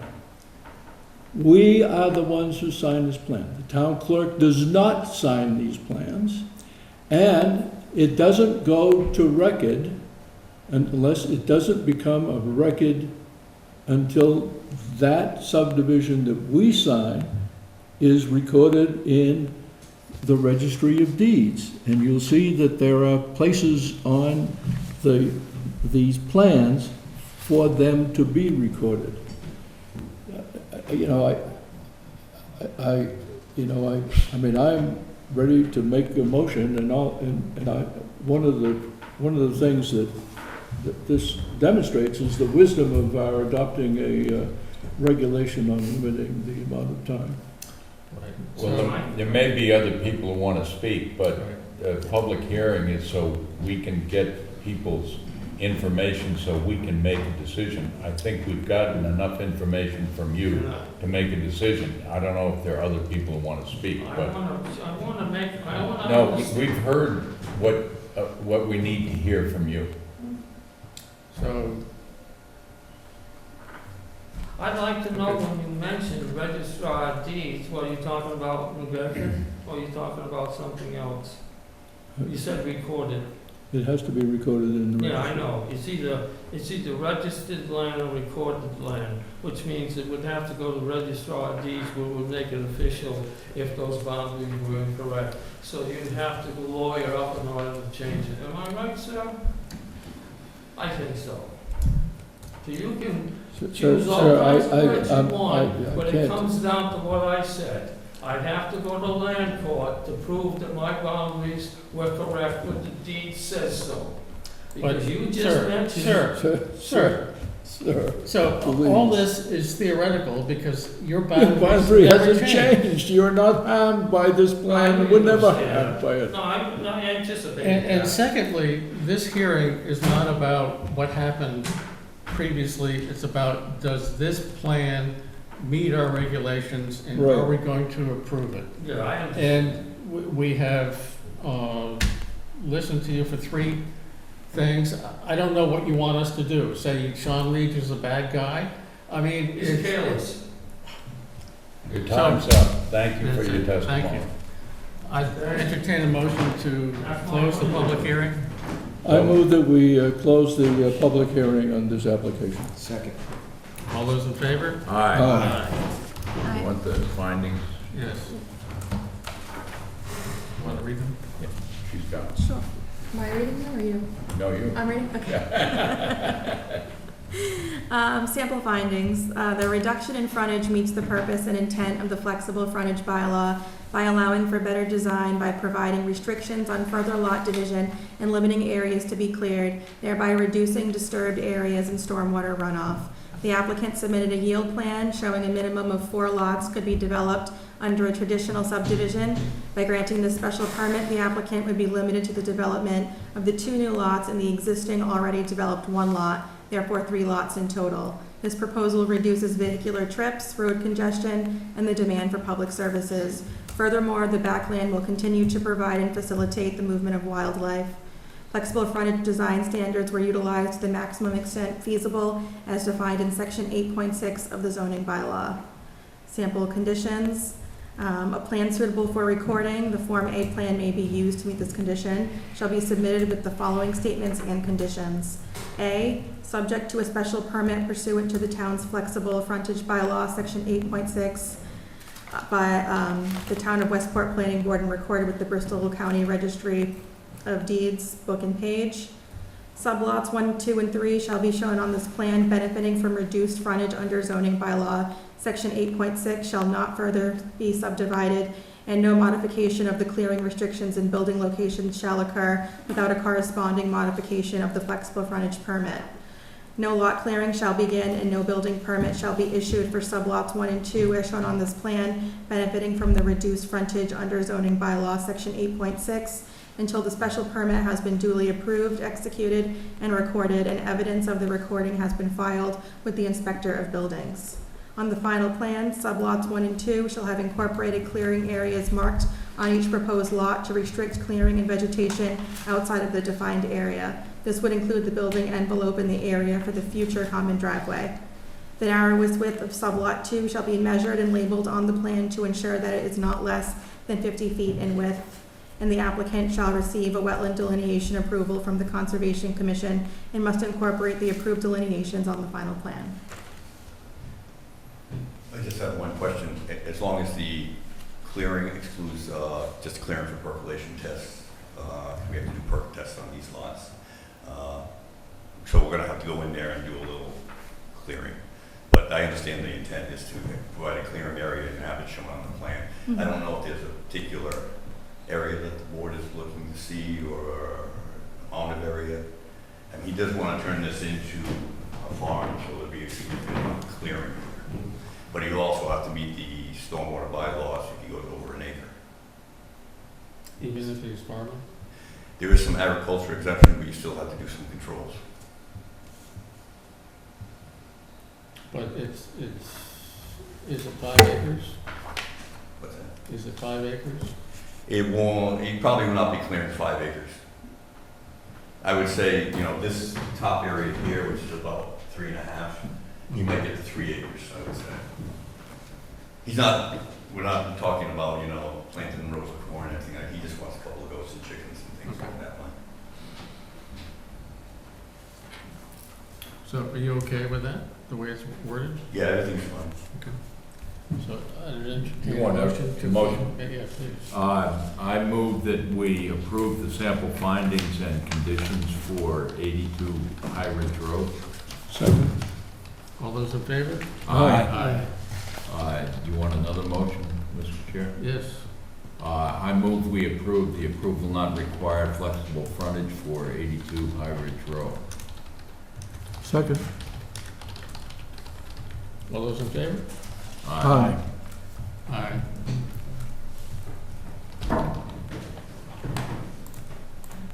And we have to approve, well, we approved the A and R part of it. Do we need to approve the special permit? Special permit. Yes. Yeah. Okay, I move we approve the special permit for the flexible frontage 82 High Ridge Road. Second. All those in favor? Aye. Okay, next, the assistant planner's report. So I don't have much for the assistant planner's report. I do report that Michael and I gathered all the materials needed to fulfill the MS4 requirement to give to Kleinfelder, and I submitted that to DEP and the EPA last week before its deadline. So we're good for our MS4 for the year. Good. Also, just an overview. You attended with me. It was the Plymouth Boulevard public meeting in Fall River, and it seemed like it basically just focused on, the amount of phosphorus in the water. But I think Jim would agree that it was mostly about the use of fertilizers, how to dispose of leaves, and the people around the pond, and how they could do some best management practices in order to avoid the buildup of phosphorus in the pond. Right, this is for South Pawtucket Pond. Yeah. And I think it was just a rehash of where everything is. I didn't hear anything new. I think the newest memo that will come out is anticipated for spring of 2024. Right. But And this was the second meeting after they got an MVP grant to study what was going on in South Pawtucket Pond. I think he went to the first one. Both of you? Yep. Yeah. And it seemed SMAST was there, Ed Eichner, and there was somebody else there, I can't remember who he was, but so I asked the question, well, how much of this phosphorus, do you know how much of this phosphorus comes from stormwater? Because they were talking so much about stormwater and leaves and pet waste and fertilizer. I said, well, how about wastewater? Where does that fit into the pie? And they said they don't know yet. So, but they were concentrating. And I said, we really would like to know, because we're contemplating water and sewer in the area, and how much of it, like in the northwest corner of Westport, how much of that is the problem in South Pawtucket Pond would be very important to know. And they said they don't know yet. They're trying to figure it out. So, and they're talking about, redoing the septic systems that are on Tiverton and South Fall River and Yep. Westport. And they were saying that you can make a septic system. The denitrified ones don't take phosphorus out at all. You have to have a different thing altogether. And a lot of it uses alum or aluminum pellets of some sort to bind the phosphorus to a metal, and then it falls to the... So Jim, you think we can get in touch with the Board of Health and explain that to them? And tell them what these nitrogen systems that they're kind of enforcing on many of the residents over there right now, they should be looking at something different? Yeah, I think we should. And they were also talking about one effort to get rid of the phosphorus in South Pawtucket Pond or decrease it, is to seed the whole pond with alum. With what? Alum. Alum, And so, aluminum sulfate. and it binds with the phosphorus or phosphates and then becomes not available for plant material. But they said it's $2-3 million, so, you know. A lot of, well, did they say anything about, a lot of that was historical, like from Fall River? They didn't, no, Last they one, yeah. couldn't figure out where it's all from. Eichner's kind of figured that out. Because originally, from my understanding from you, was that a lot of it came from the debris from tearing down some of the buildings that somebody pushed into the lake. Well, there's a landfill, and we were talking last time we were in there, Sucker Brook Reclamation, Yeah. which was a LaBerge landfill in Fall River. Yeah, they're talking about that, but, you know, it's, I don't know what they would do to Sucker Brook to restore it. I mean, so, I don't know, is it, apparently a lot of the phosphorus is on the bottom of the pond? Yeah, I think it is bound in the sediments, and when the water chemistry changes in the summer based on the temperature, that triggers the release of the phosphorus back into the water column, and then once it becomes soluble and released into the water column, it then super fertilizes the big green mats that have developed there. And then that's why they don't see it in the winter. Temperature drops it, the solubility decreases, and it's essentially precipitates out and is sitting in the sediments. Could you mine the phosphorus off the bottom? Could you dredge it? Yeah, you could dredge it. Could you mine that? Would it be useful to somebody? Oh, I don't, probably not. It's probably Mixed bound up with with all everything kinds of else. stuff. It's a pretty rocky bottom, too. Yeah, It's it good. is. Yeah. Not like dredging mud, yeah. I think that's why they were talking about that, sealing it, type of encapsulating it. I think that they might have done that at Stafford Pond, too. I think they had said something about They Stafford did. Pond. Yeah. But Stafford Pond's a little smaller. Anyway, it was interesting. And Amy, we're now in contact with Paul Ferlin, I haven't been in contact with him. but they're gonna start notifying the planning department of what's going on. Yeah, but I haven't heard anything as of yet. But yeah, Jim started copying me on those emails, so if anything comes along, I should be in the loop. Okay. Michael? Yes. First updates on our MVP 2.0 grant. So as I said in our last meeting, we had selected someone to contract with, and you'll know from our Climate Resilience Committee meeting that we've contracted with Serped to help implement our MVP 2.0 grant. And they also have to subcontract with an equity firm called Conditioning Leaders. They met with them last week. They decided it was a good fit. Conditioning Leaders will be helping with the public engagement process. So right now we're waiting on contracts and then get moving on actually administering the grant.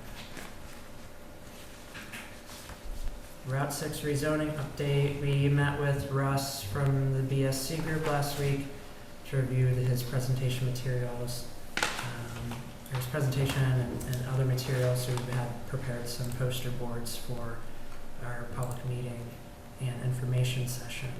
And so we've scheduled that. It will be, actually I had to, in my notes here, I have the wrong date. We had to reschedule it. It's going to be on, For over Route 6, October 12th.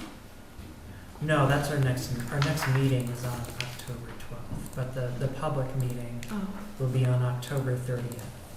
It'll be in the library, in their meeting room, and it'll be from 6 to 8. We'll have some sort of formal publication get pulled together. I I think we'll probably talk a little bit more with Russ to see if they have any sort of publicity, poster materials, something like that. So for October 30th is not too far away. How are we going to really inform the public that this is happening?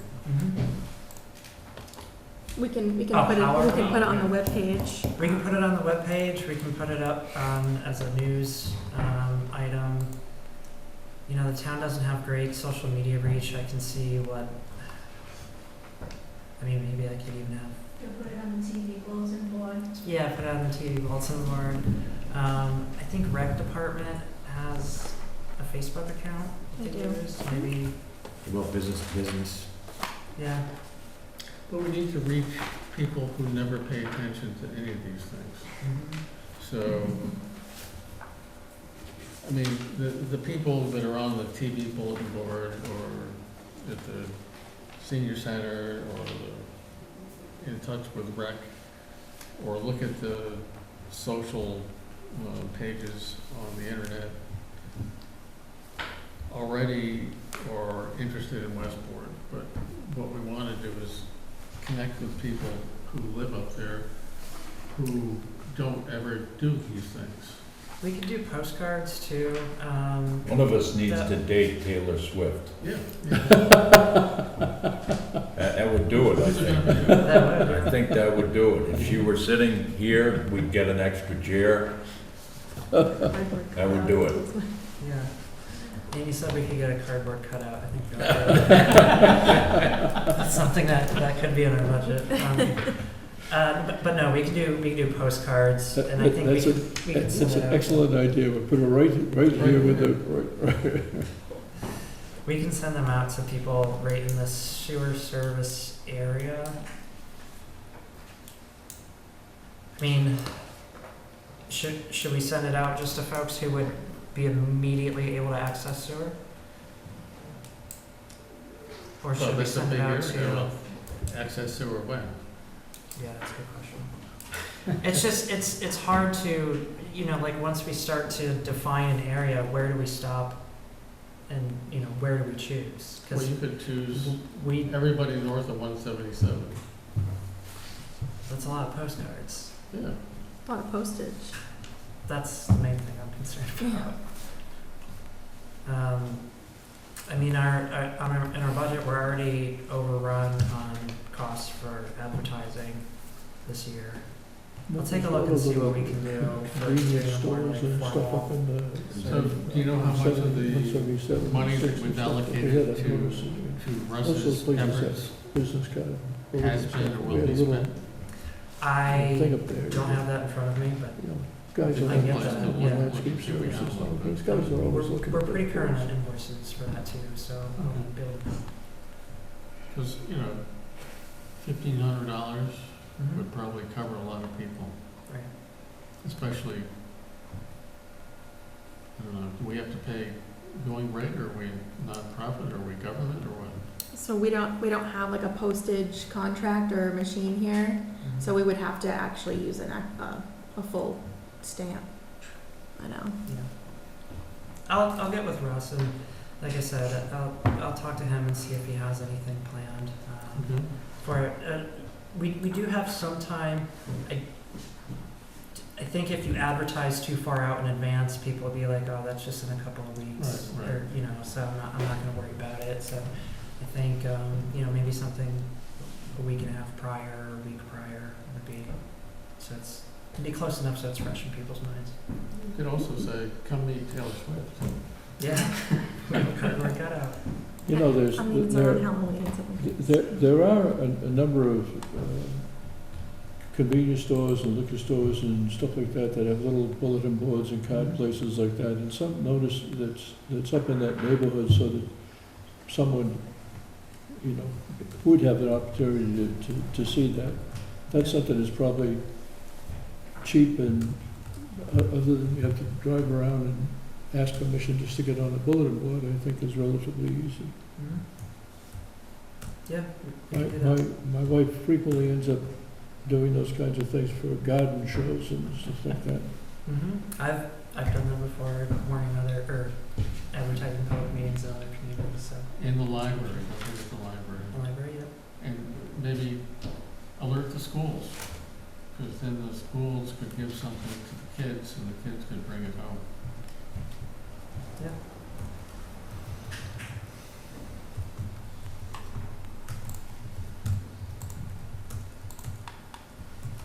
Okay. So short-term rental, Yeah, we had our second short-term rental committee meeting last week. We weren't able to get too far into the discussion with the draft framework. We mainly used it as a session to listen to a couple of residents' concerns. Their main concern was that the draft framework was too restrictive. So Amy and I are going to meet with Roger Menard, who's the chair, and we're going to meet with him on Thursday, kind of regroup, and see where we go from there. The next meeting for this will be on October 12th as well. So I anticipate the folks who are at the first meeting will be at the second meeting. So How many people attended? it was just 3, but there were times it got a little heated. So And by too restrictive, it's hard to read from 3 people. it is hard to read from 3 people, but I also have my own concerns with the framework that had been brought to that meeting and was going to be discussed with the committee members. I think that with a use like a short-term rental unit, the more requirements that you start to put on that use, the more difficult it will be to get people to try to even get their foot in the door and come into compliance. Because when you think about it from a from an enforcement perspective, these things pop up all over the place. They're sometimes very temporary, and if you issue someone a citation and they say, "Oh, I took it down," and then in a couple of weeks they can put it right back up because they had addressed the violation, and so you start this cycle all over again. So those were my main 2 concerns with it. Is that we want the process to not be really burdensome with having to go to a bunch of different departments and getting there were some suggestions about getting an inspection from the Board of Health and the fire department and building inspection. And those are a lot of hoops for people to have to jump through for something that is really not that intensive of a use.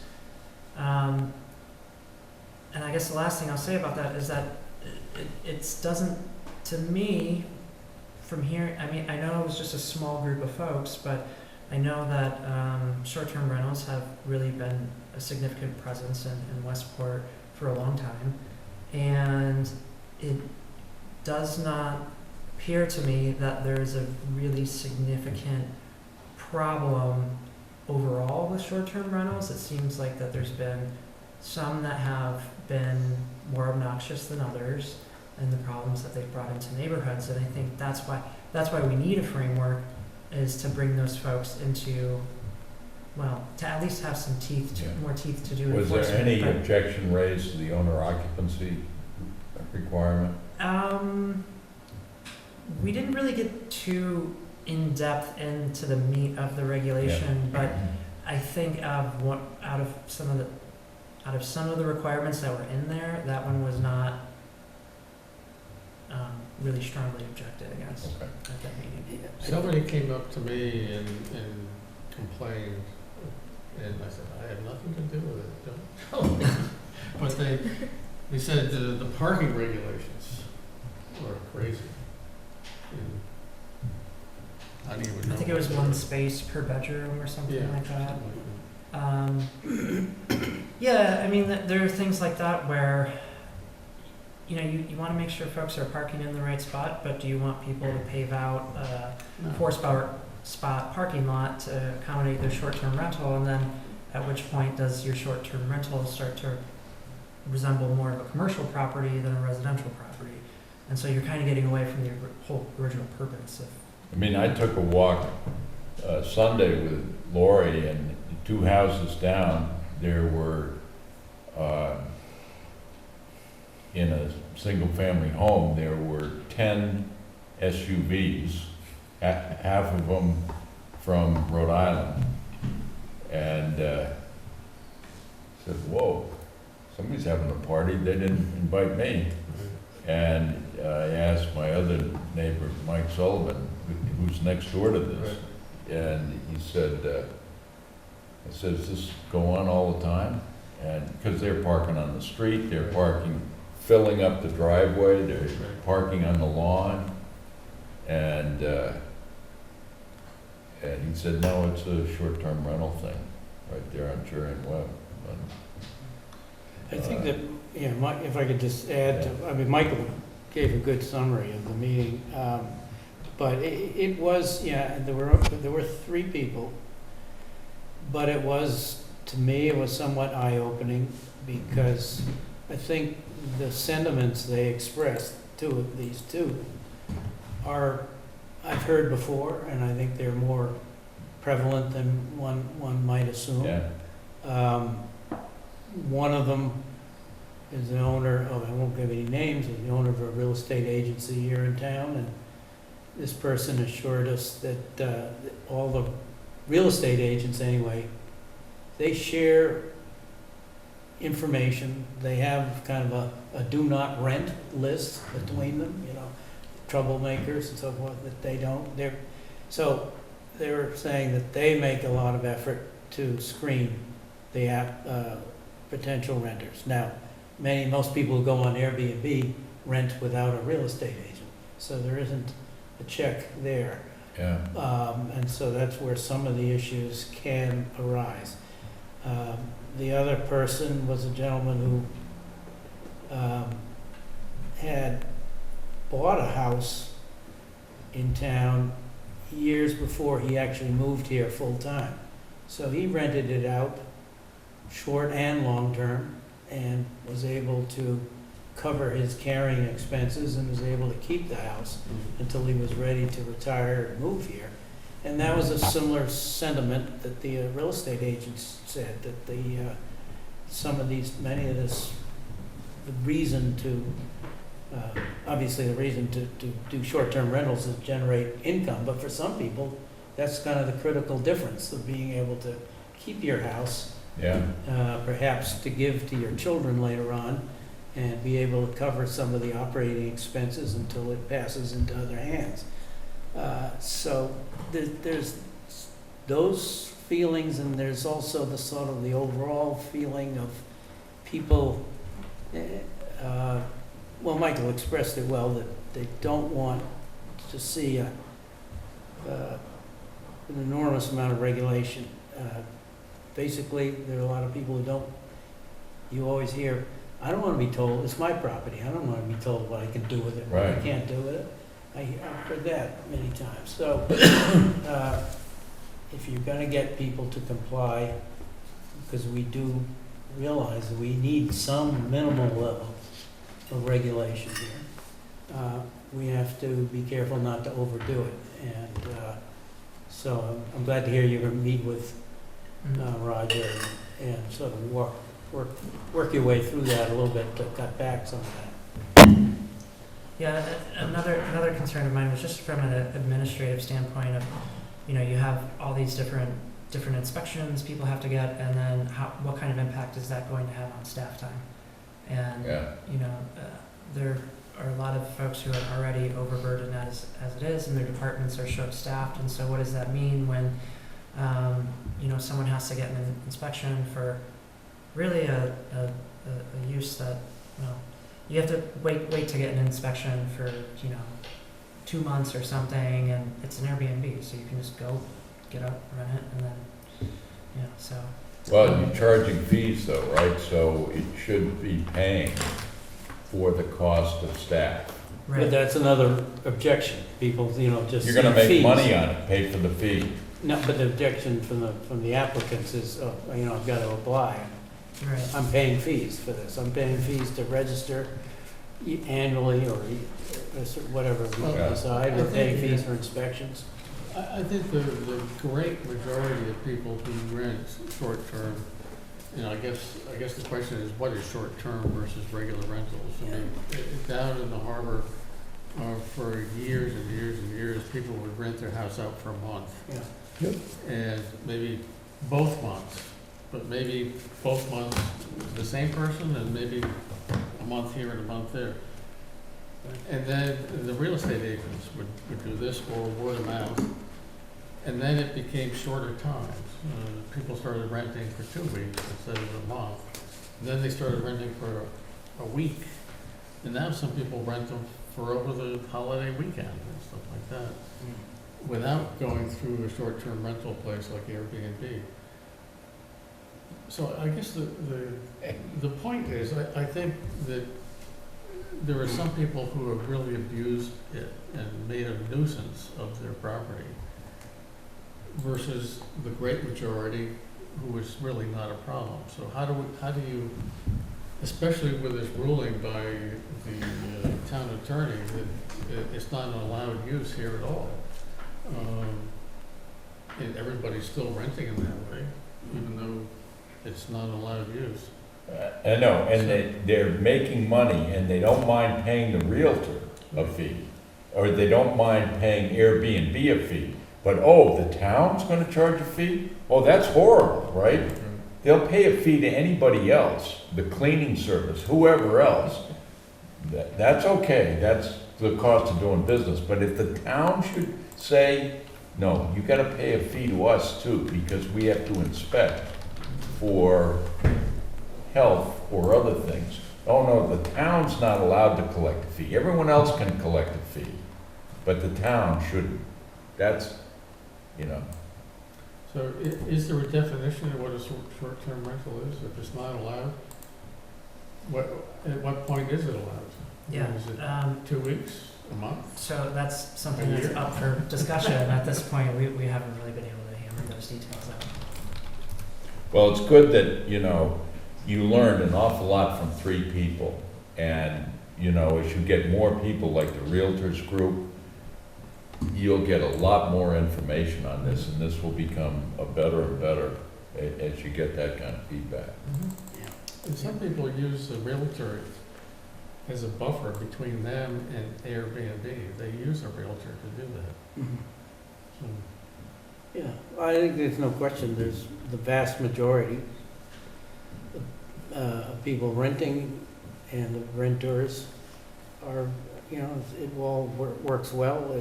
There's people who've had the same families come back year after year, and even if it's a week or 2 weeks, and there's never any trouble, everybody's work gets along, but because it all came to a head, as you all know, with this recent incident over in Spinnaker Way, which sort of brought it to a head. The Board of Appeals have been looking into this 4 years ago. They started looking into it, but it sort of got pushed out of the way until it really sort of ignited with this Well, incident. there was another one, a bad one over on Brayton Point Road. Yeah, That was a I think I heard that. 3-bedroom, and they were advertising it would sleep 19.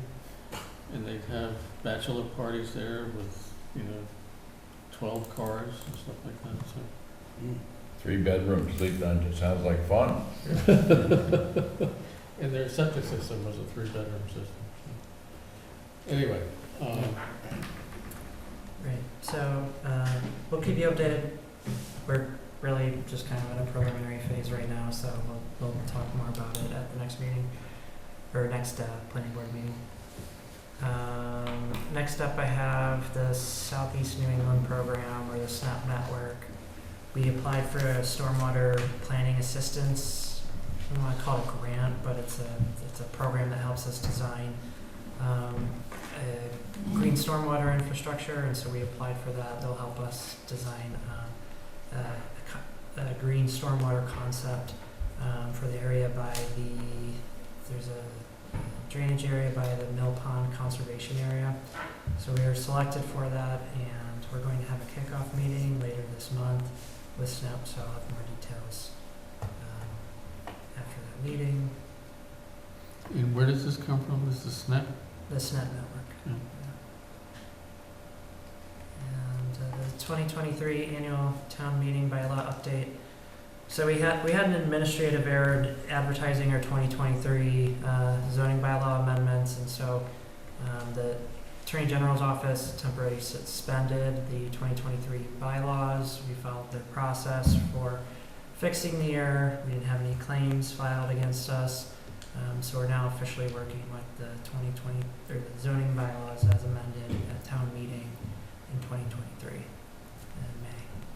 So what was the technical change? Adjacent municipalities. Weren't notified. Adjacent municipality? Really? Yeah. Yeah, it's a requirement. I didn't know It's not So And, we are an adjacent community or not? Well, all but with No, Dartmouth, we're and all supposed of to the notify the communities adjacent that abut communities. us that are adjacent. And We're supposed to the meeting notice that was posted wasn't specific enough, so we had put on, if you notice, our agendas have gotten very specific as of late. The issue with the town, or the public hearing for the town meeting was it said 2023 proposed zoning amendments. We need to be more specific in our agendas than that.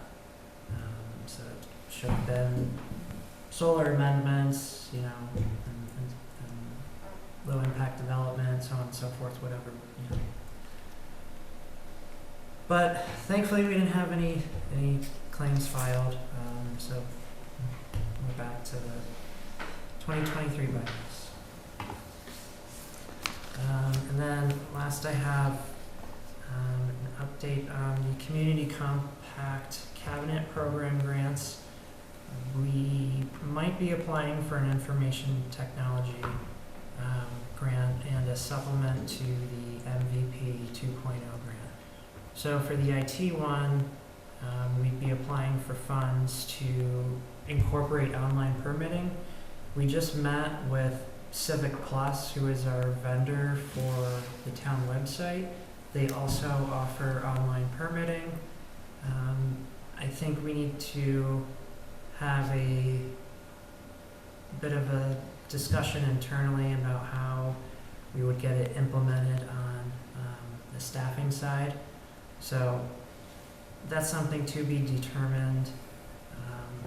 I do think there is a tremendous benefit to having online permitting. It's a lot more convenient for people to get online these days, or a contractor even to do things remotely, you know, and not have to come all the way to Westport when they're in Fairhaven for the day or something like that. So I think there's a real efficiency that could be gained through the online that. permitting. But also, it's good to be able to share the database between all the boards and commissions. Mm-hmm.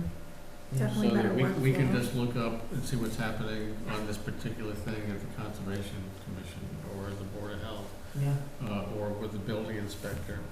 And I've been trying to get the town to do this ever since I've been on the board, and other towns do it, and they're happy with it, but the people who work in these other departments haven't wanted to do it. And it has to come down from on top, selectmen. So this is what we're gonna do, and you should do it. Well, I And think- then I think work it's- out how it's- we're it's gonna a- pay for it, It's a so. necessity. I mean, it's kind of like being in the different locations. Yep. How do we function? Right. I mean, we can do it ourselves, but it's a poor use of doing it ourselves. I mean, it should be so that they're all connected. Absolutely. I mean, I've used it in the past, and that's really how you make this thing work, is to have Mhm.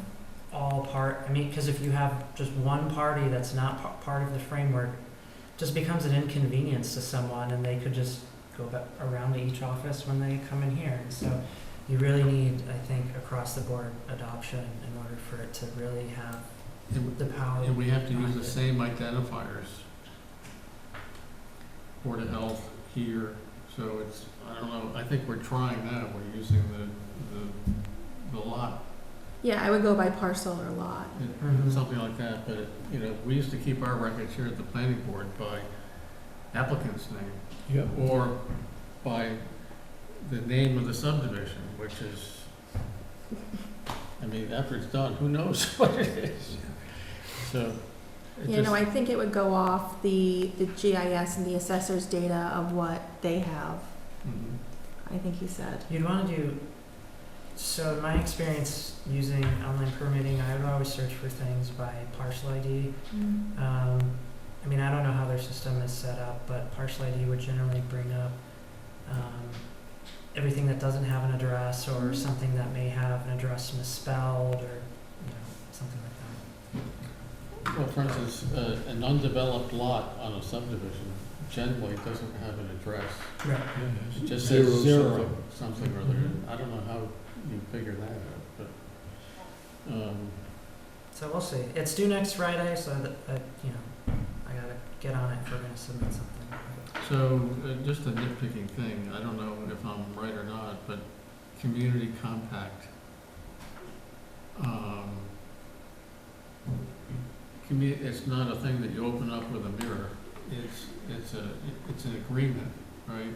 Isn't it spelled differently? I think that's just how the program's spelled. Community. How is it spelled in the agenda?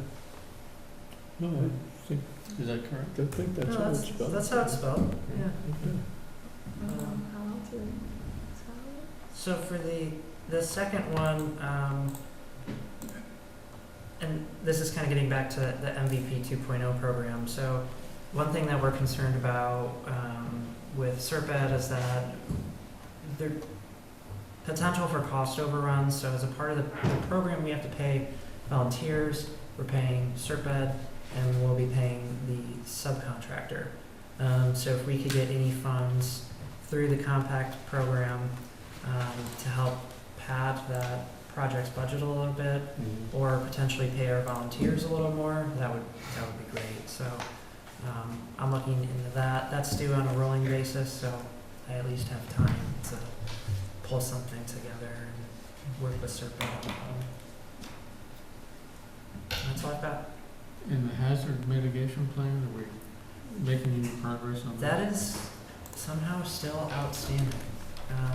Last time I followed up with our representative in MEMA, he said things are really backed up at FEMA and they haven't made decisions. So I'll send him another email and just say, hey, it's almost been a year. Well, it also holds up our ability to apply for other grants. It does, it does. Okay. Zoning Board of Appeals notice?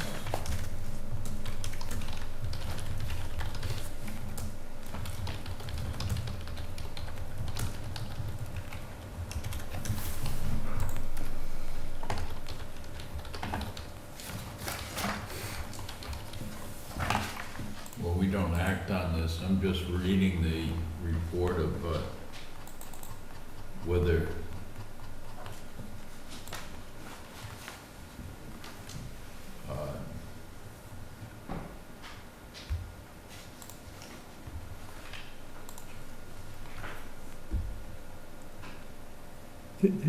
These are really in the nature of just information communications. sharing. Right.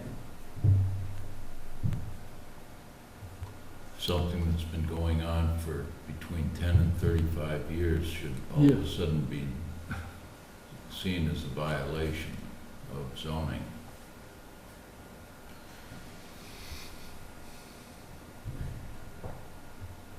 So that parcel actually too, I mean, it might be something we might want to consider with our rezoning of Route 6 and 177 is maybe deepen some of the business areas on 177. Mm-hmm. Well, there was another issue that I don't think it was here, but one of the asphalt guys was Yeah, that's what, crushing, is that the that's one? it. That's what I saw. Crushing his stuff once a year, Right. and we know one of the neighbors and he offered one of the neighbors to pay for them to go away for a week. So, but the other neighbor wasn't so happy about that. Well, he was actually, so, in, I think the late 90s, that, his father, which he's the second generation of that business in the same location. So when I built Jillian Way in the late 90s, his father paved it while he was getting married. He did the sidewalks down there. So that project right there, we crushed 17,000 tons of boulders on site and processed all the gravel to build the roads. So, I mean, those are the people that moved in there. We had to do it to build their houses. Yeah, I don't know what you do. He probably has been doing it, or they've been doing it since before zoning. Yeah, it's during business hours. It's recycling. There's nowhere for them to go with the stuff afterwards. You know, stuff in town, he recycles it, reuses it. And the cost of goods today, he's able to give the residents a better price. Mr. Chair, on the minutes, Yep. I've reviewed the minutes. I think they're accurate with one modification I would make to the minutes of September 19th. Unless I possess magical powers, it looks on September 19th that I made a whole bunch of motions without being present. Well, we know you're special. And so I would suggest it be amended to include me as being present, which would also mean that there would be a quorum there. So I move with that one modification, approval of September 5th and 19th minutes. Second. On the 19th. On the 19th. Okay. All those in favor? Aye. So, do I have a motion on the 5th? I did both. Okay, Approval of both, but the only modification is to the 19th. okay. On the motion for the 5th, I will abstain because I was not here for the first 16 minutes. So,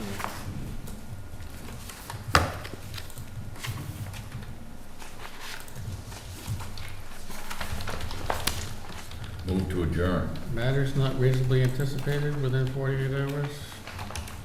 I hear none. Second the motion to adjourn. All those in favor? Aye. Aye.